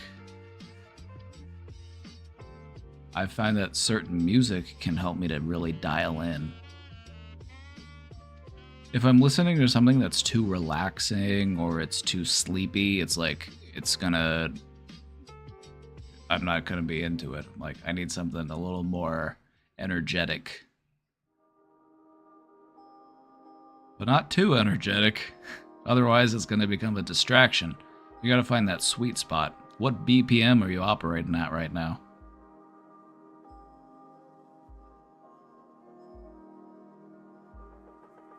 Rewarding myself after, that's a good one. A reward can be highly motivating, especially if we're good at delaying gratification.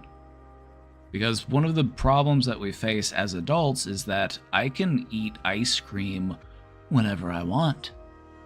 Nobody's gonna tell me no.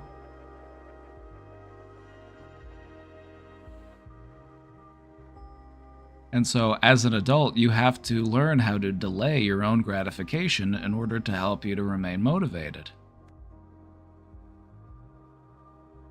Like, all right, I'm gonna mow the yard, and then I'll have ice cream.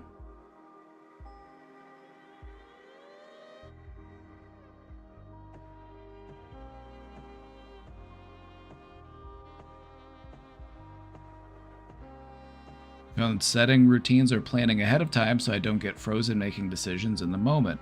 That's good. Especially if you have analysis paralysis or you have perfectionist tendencies, it's okay to, all right, I need to come up with a rough outline. Honestly, when it comes to many things in life, having just a rough outline of how things should go is good enough. We might not need such a detailed step-by-step plan for everything because those types of plans very often get disrupted. So if the plan is, I need to go to the grocery store, let's give an example of I need to go to the grocery store, but, the grocery store stresses me out. All right, so I'm going to go to the grocery store and I'm going to try to, do my best. I don't like being at the grocery store. It's stressful. So I'm going to start off by going to this aisle, and then I'm going to go to that aisle, and then I'm going to loop around this way. It's like, that's too detailed. That's too intricate. You don't know what the store is like until you get there. And so things might not go according to plan. You might have to deviate.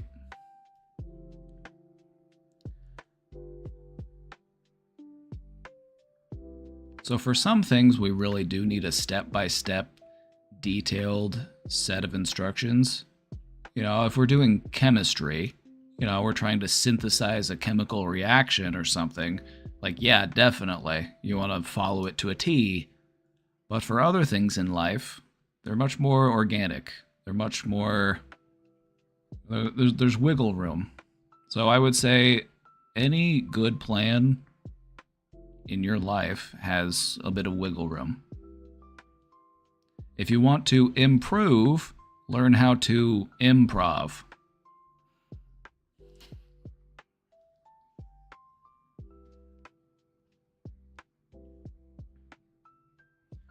I actually plan all my shopping trips and I get upset if something fails.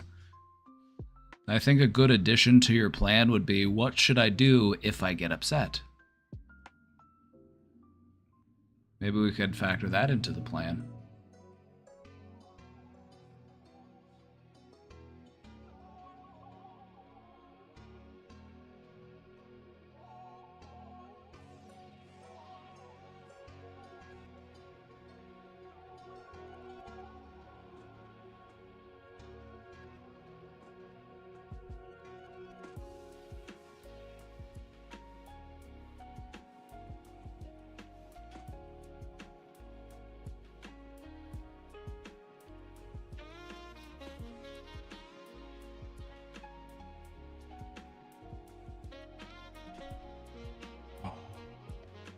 Miss Poopy. Can I pet you, Miss Poopy? Do you mind?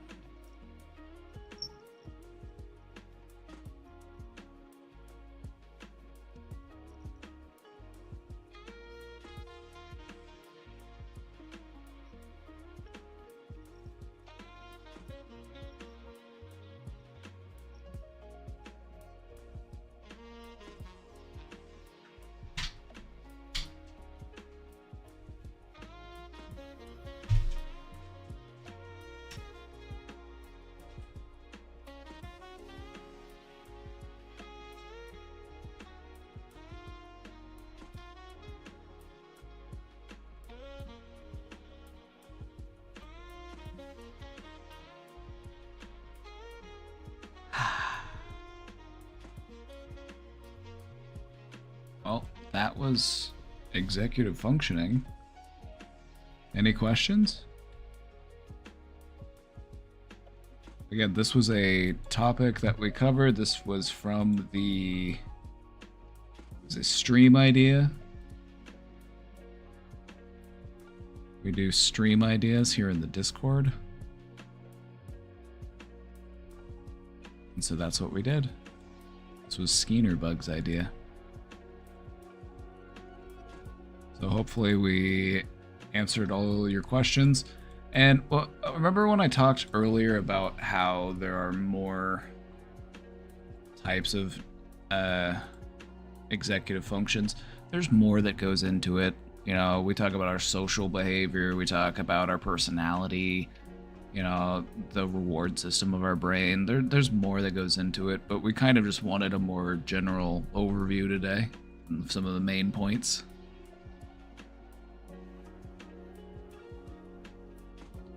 But I think the big takeaway here and the important thing to remember is that there are different regions of my brain and they have different functions and they are all working in tandem and they pass things along to each other, and I can work with that. You know, if I'm having a hard time with my behaviors or I'm having a hard time with my emotions, I can deal with that by addressing the way that I think. Yatsuki with the 5 gifted subs. Thank you, thank you, thank you.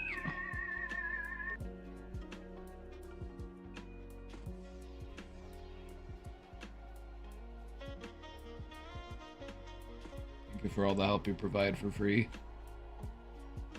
It's my pleasure. It's my honor. It's my pleasure.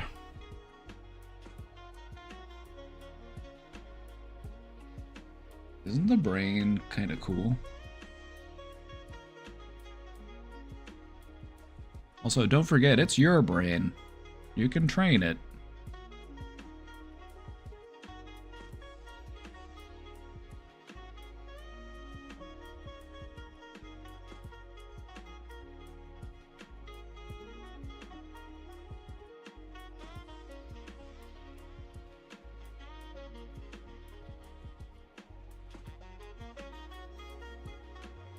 I wish my brain was all these different colors. That'd be cool.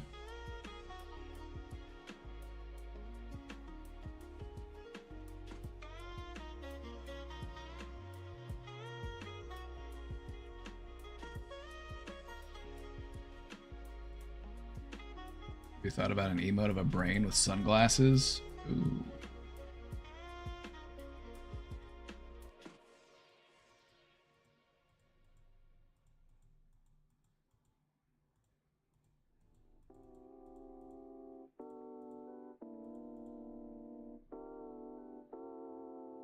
It won't let me do that for some reason. It let you do it. Look. It let you do it. But it won't let me do it. When I try to do it, it says the sunglasses are locked. The horizontal flip is locked. The thinking is locked. I can only do squished or grayscale.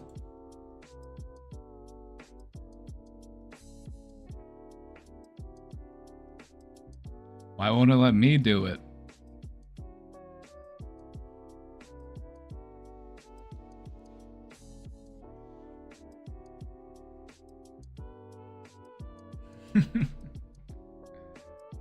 How do you do it? You have to click on your little points thing, and it's something you can unlock for points.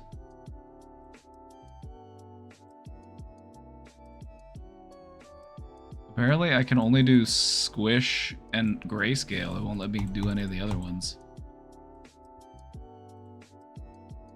On any emote.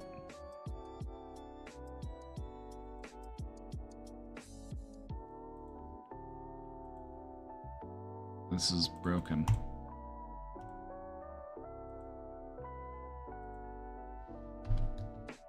Oops, I messed it up.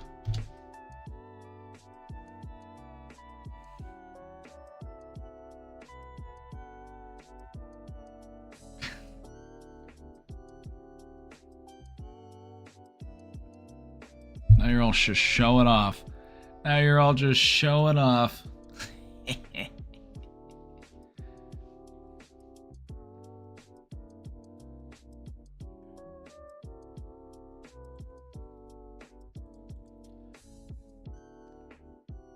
This is cool because it mentions something that we didn't talk about, but they spelled it wrong.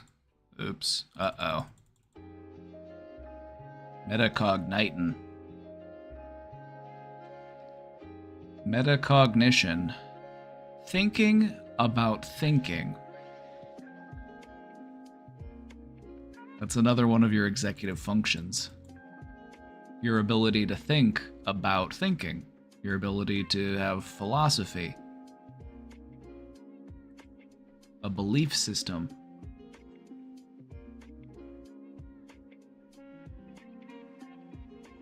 I love thinking about thinking.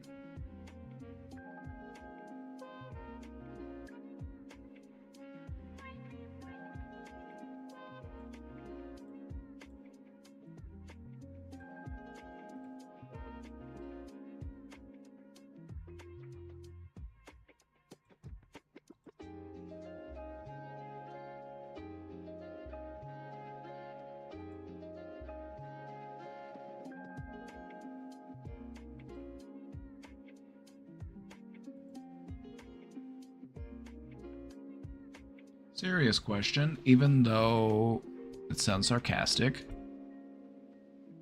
How do I stop feeling like a god? Sometimes when I walk outside, I make up imaginary scenarios in my head where I am this person with godlike presence. I feel like everyone is looking at me and I want that attention while not wanting it. I don't know if that makes sense. I don't actually treat people poorly, but I tend to make scenarios in my head where I'm like a god and they all praise me. Do you possibly know what's wrong with me? So, you feel like something's wrong with you.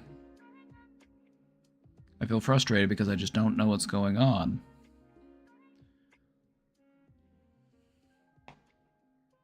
Let me share an anecdote with you. Let me share an anecdote real quick. An anecdote, not an antidote. An anecdote. In Western cultures, you know, where we typically have monotheistic religions, if you were to go to a group of friends and you were to say, oh my God, I just realized I'm God, they would all look at you like you were crazy. They would take you to the hospital. In other cultures, if you were to go to your friends and say, I had this realization, I am God, they would say, good, you finally figured it out.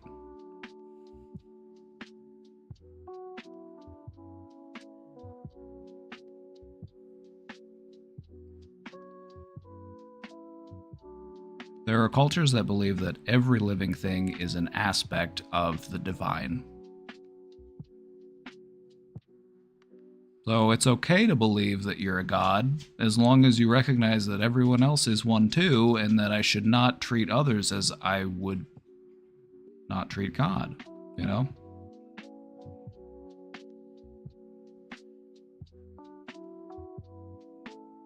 The truth is, it doesn't really matter whether or not you believe that you're some sort of mystical being, as long as it doesn't interfere with your life and as long as it doesn't lead you to treat other people poorly.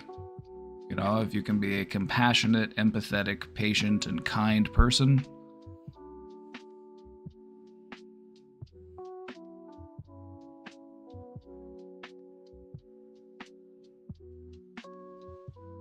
so yeah, you're allowed to think that you're God as long as we all also get to be God too.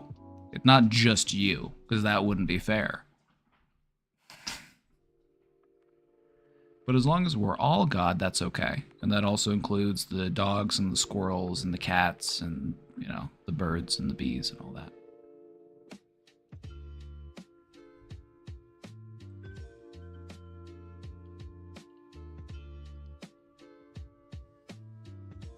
Don't forget the trees.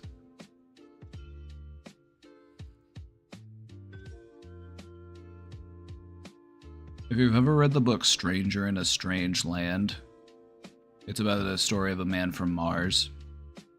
He was a human raised by Martians, and Martians in this story are these ancient, timeless, godlike beings. And,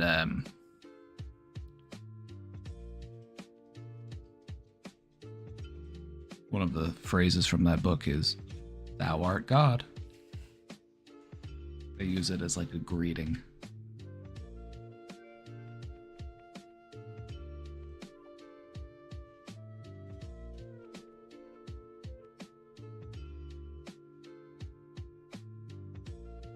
Sounds like a neat book. It is a neat book. It is a little dated because it came out in the 60s. Sometimes when you read that old science fiction that came out in like the 50s and 60s, it's just like, oh, that didn't age well. But, you know, it can still be a fun story.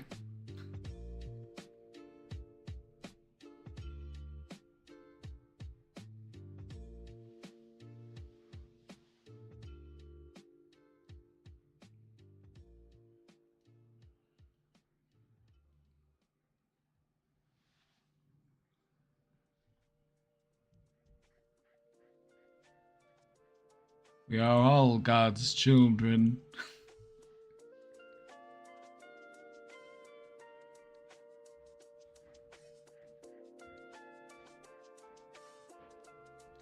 Anyway, that's what I believe.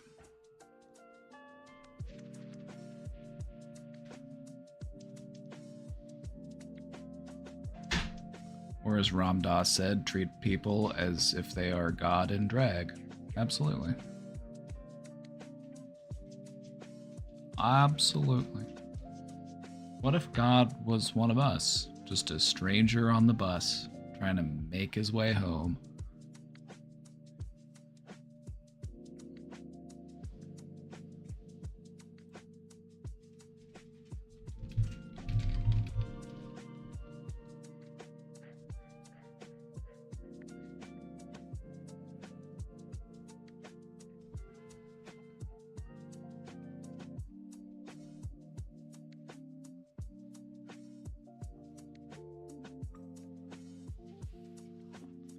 Oh, blue. Blue, that's one of God's colors.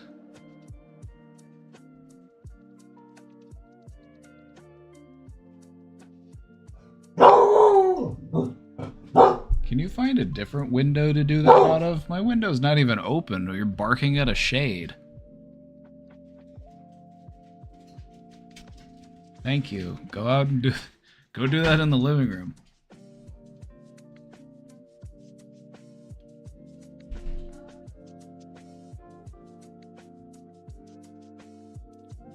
Blue. It's one of God's colors. It's true.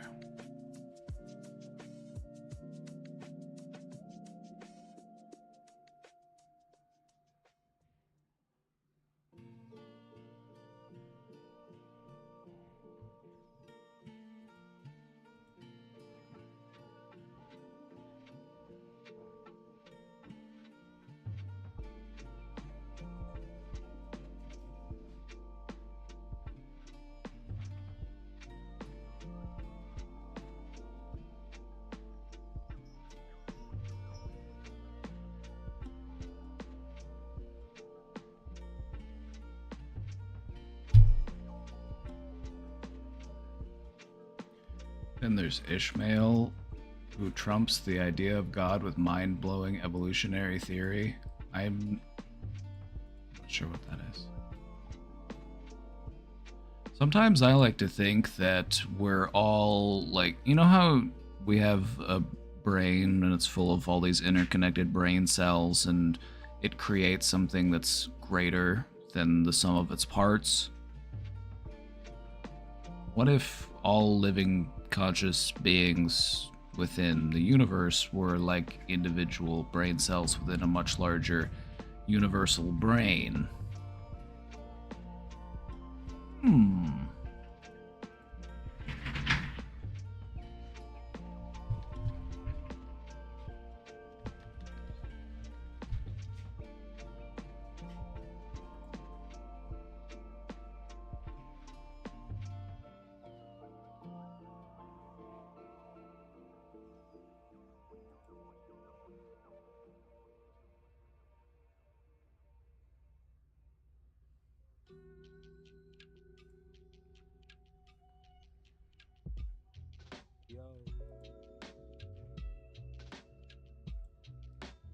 Like mycelium or avatar stuff. Kind of. It's like, it's a pattern that repeats.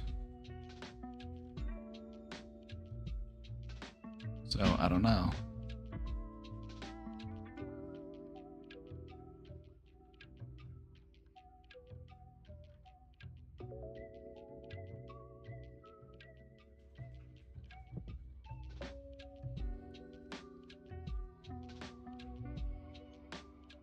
So we're never gonna make it?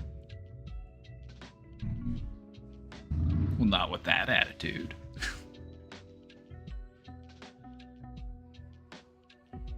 I always took you for an optimist.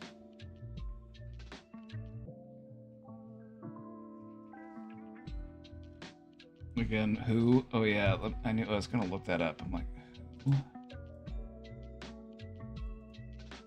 Ishmael? Philosophical novel written in 1992. Written by Daniel Quinn.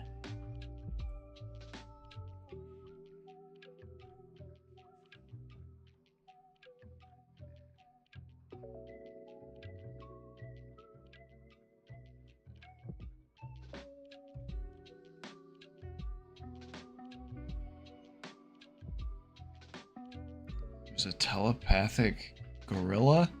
Say no more, I'm in.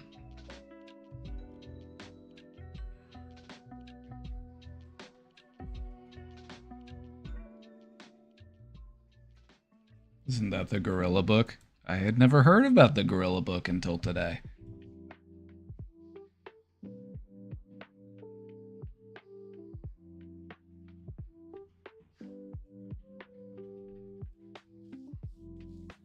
Life is the opposing force to entropy.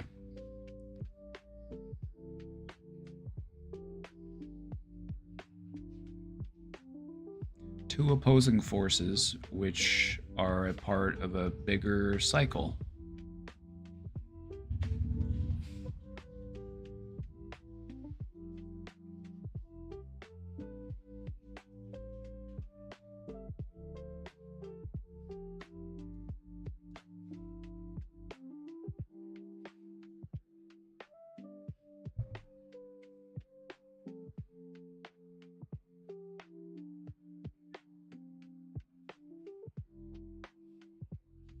Okay. I'll have to remember that one next time I need a book to read.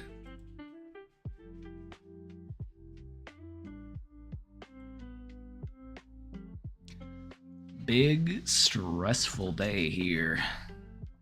The school committee for the district I was a student of many moons ago recently had a Moms for Liberty clown weasel her way into the committee and has now begun her attempts to roll back protections for that and gender nonconforming students.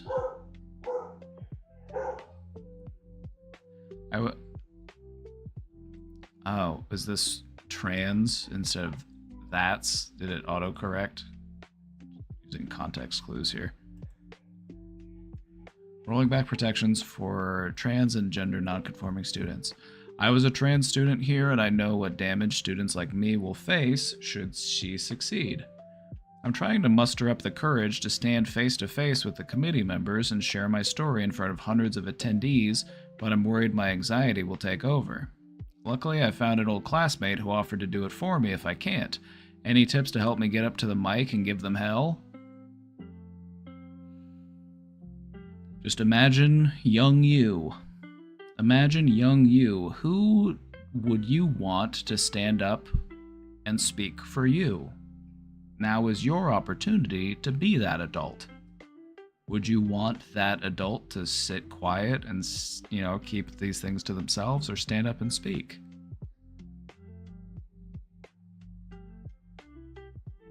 So do it for those kids. Do it for young you as well.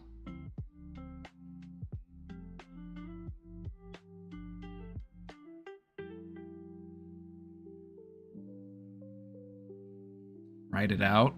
Practice it.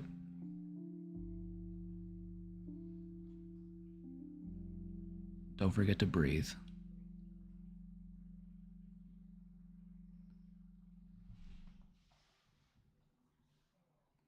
A bit more of a practical tip. One thing that people commonly do in situations like this is that anticipatory anxiety kind of makes them go a little bit faster than they might otherwise speak. And so maybe you're reading off of something, but you're reading it very quickly. It's kind of like you're just trying to get through it. Take your time. Add emphasis. Be mindful of your cadence. Speak to be heard. Speak to be understood. Don't just speak to get it out there. Speak so that people can listen and learn.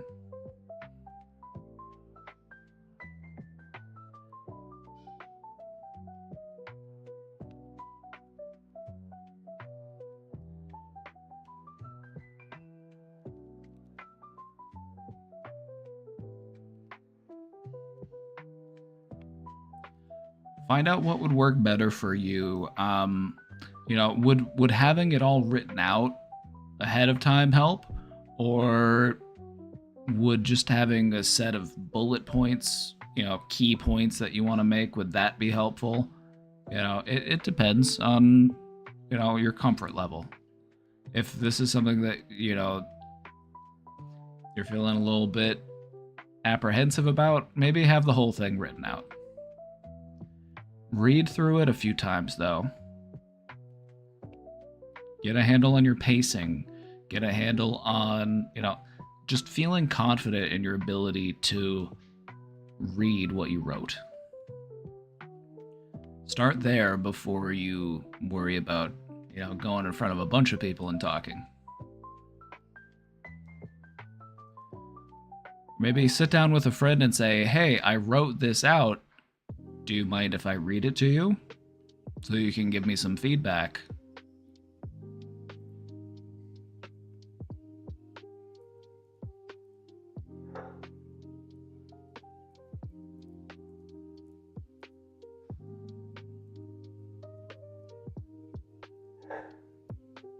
Oh yeah, or maybe watching some videos online of other people making similar speeches. There's probably a lot of footage of that kind of stuff too.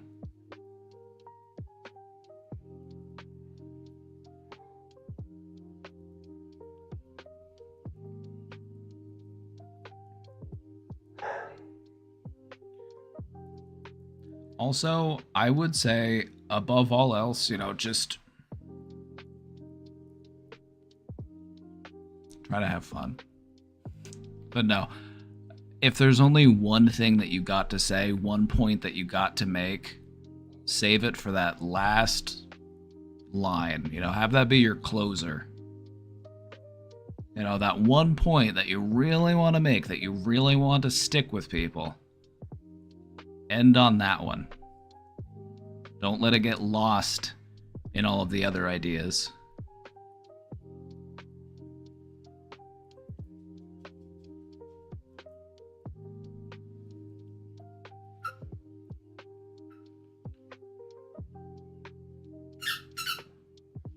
Penny, you gonna be squeaking a ball in here?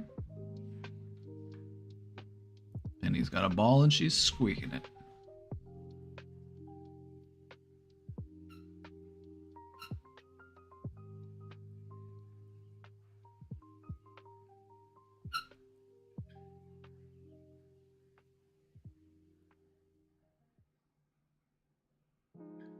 So, what do you want your closing statement to be? You want to end on a real banger, you know what I mean? Maybe something about how trans people have always existed, they always will exist, and by infringing on their rights and refusing to protect them, we are failing them. So, you know, something like that.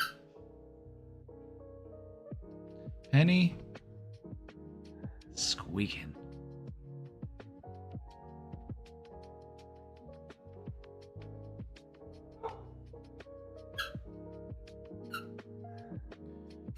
Trans people have always been here, they will always be here, just like left-handed people have always been here and always will be here.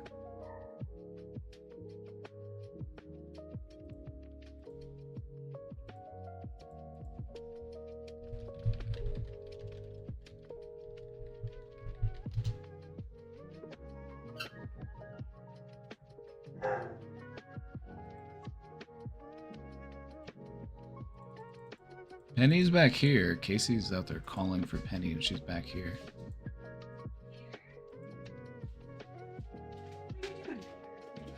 She's back here squeaking a ball. That's what she's doing. She's back here squeaking.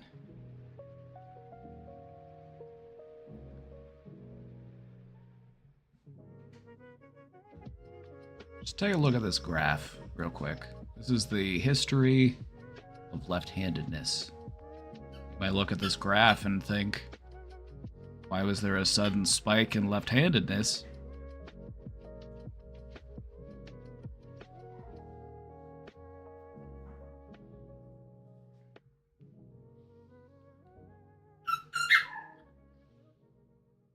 Penny, take that ball somewhere else.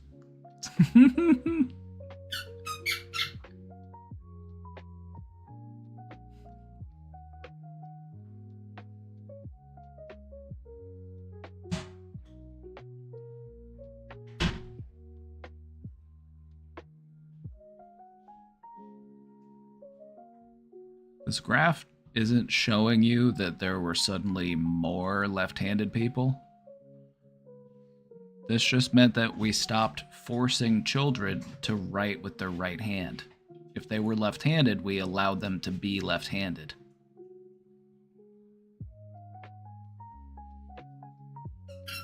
You could apply this same logic to any number of things.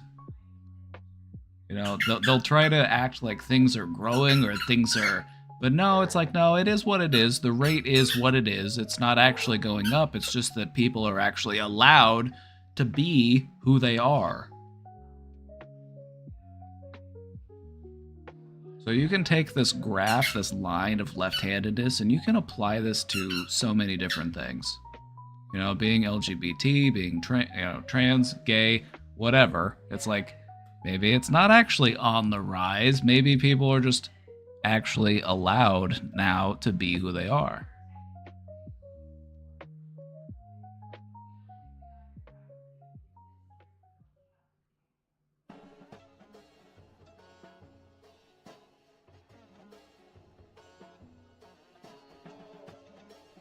You know, the one thing that's hard to make a solid routine? Eating. Sure, you want a schedule that's at least recognizable, but eating habits or your diet needs to be a little flexible. What I found to be really helpful in having a good eating routine is having a weekly menu.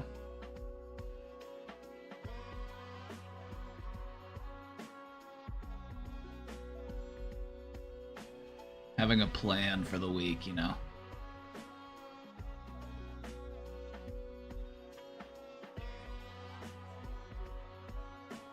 She's playing with her ball. You're gonna have to take the ball with you. If you want her to go outside, you're gonna have to bring the ball.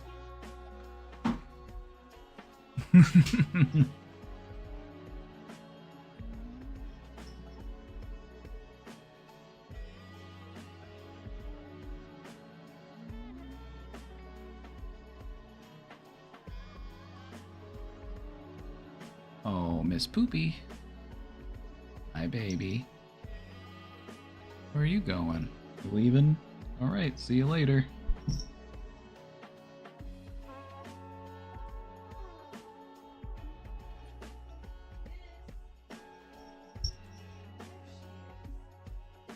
You've been looking for her? She's been on my desk the whole time.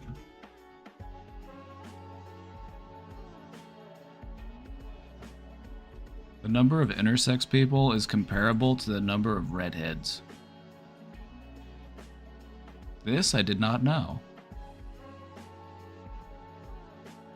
But yeah, it makes sense. They're both, less than 2%.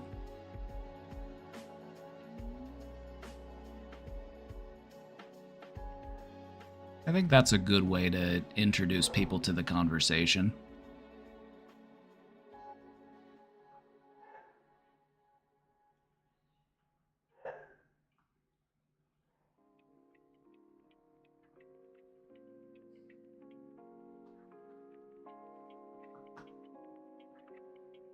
My dad was redhead and left-handed. A statistical anomaly.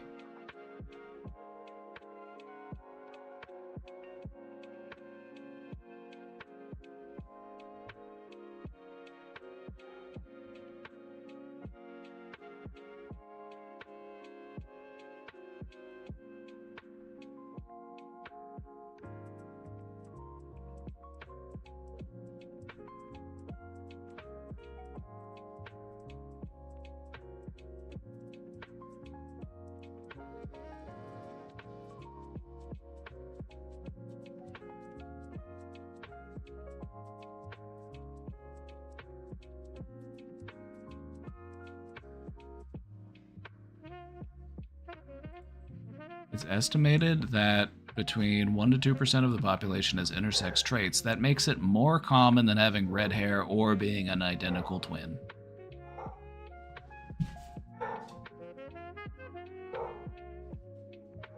Now imagine that you were a identical twin with red hair who was intersex.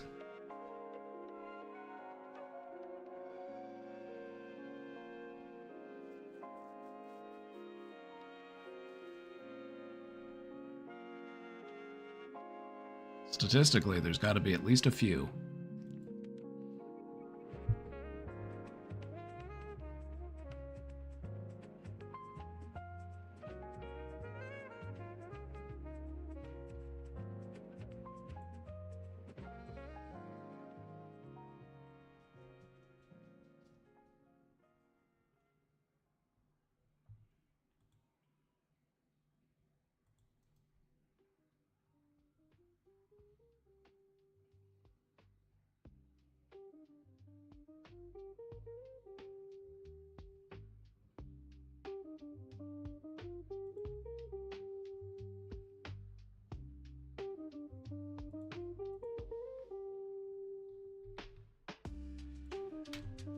Doobie-doobie-doo. Doobie-doobie-doo. Doobie-doo-doo-doo-doo.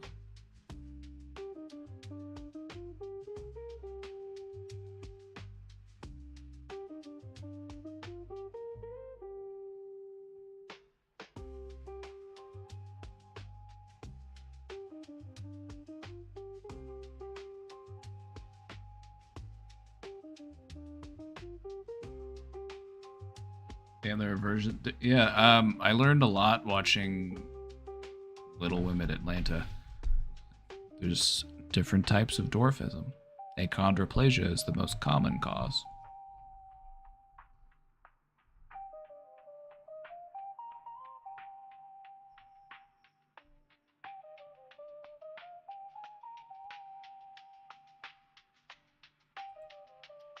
My mom just texted her Trumper sister that they can't speak until Trump is out of office and that she'd pray for her. Let me talk to her.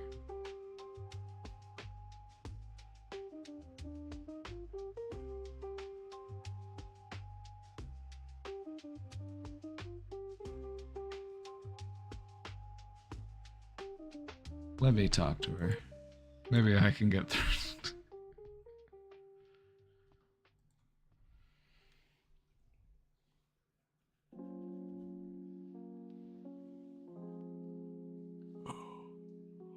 Ooh. Well.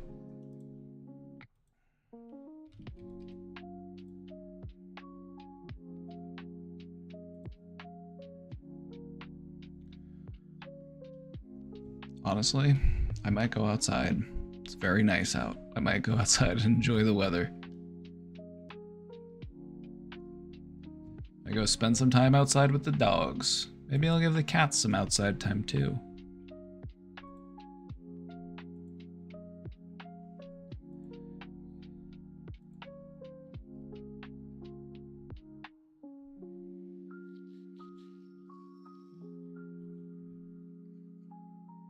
Yeah, it's like 73 outside. I want to go enjoy it while it lasts. We'll call it a little early today. I just got here. Well, you should have got here earlier. What can I say? I don't know what you want me to tell you.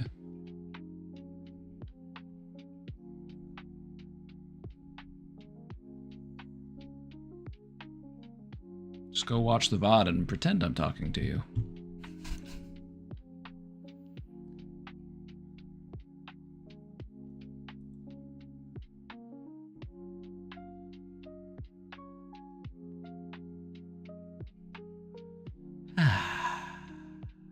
Well.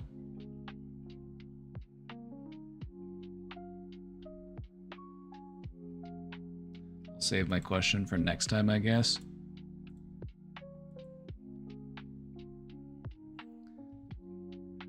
Sounds fair. Alright, everybody. I'm gonna take off. We'll be back tomorrow. Same time, same place. I'm gonna go play hooky. I'm gonna go outside with the animals. Enjoy the weather. Alright, everybody.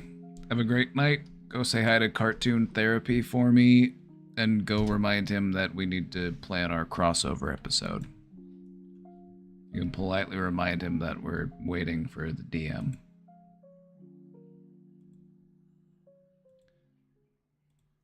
Let me just say that as a streamer, trying to communicate with other streamers sometimes feels impossible.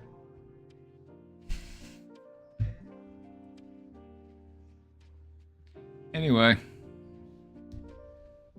Have a great night, everybody. I'll see you all next time. Bye-bye.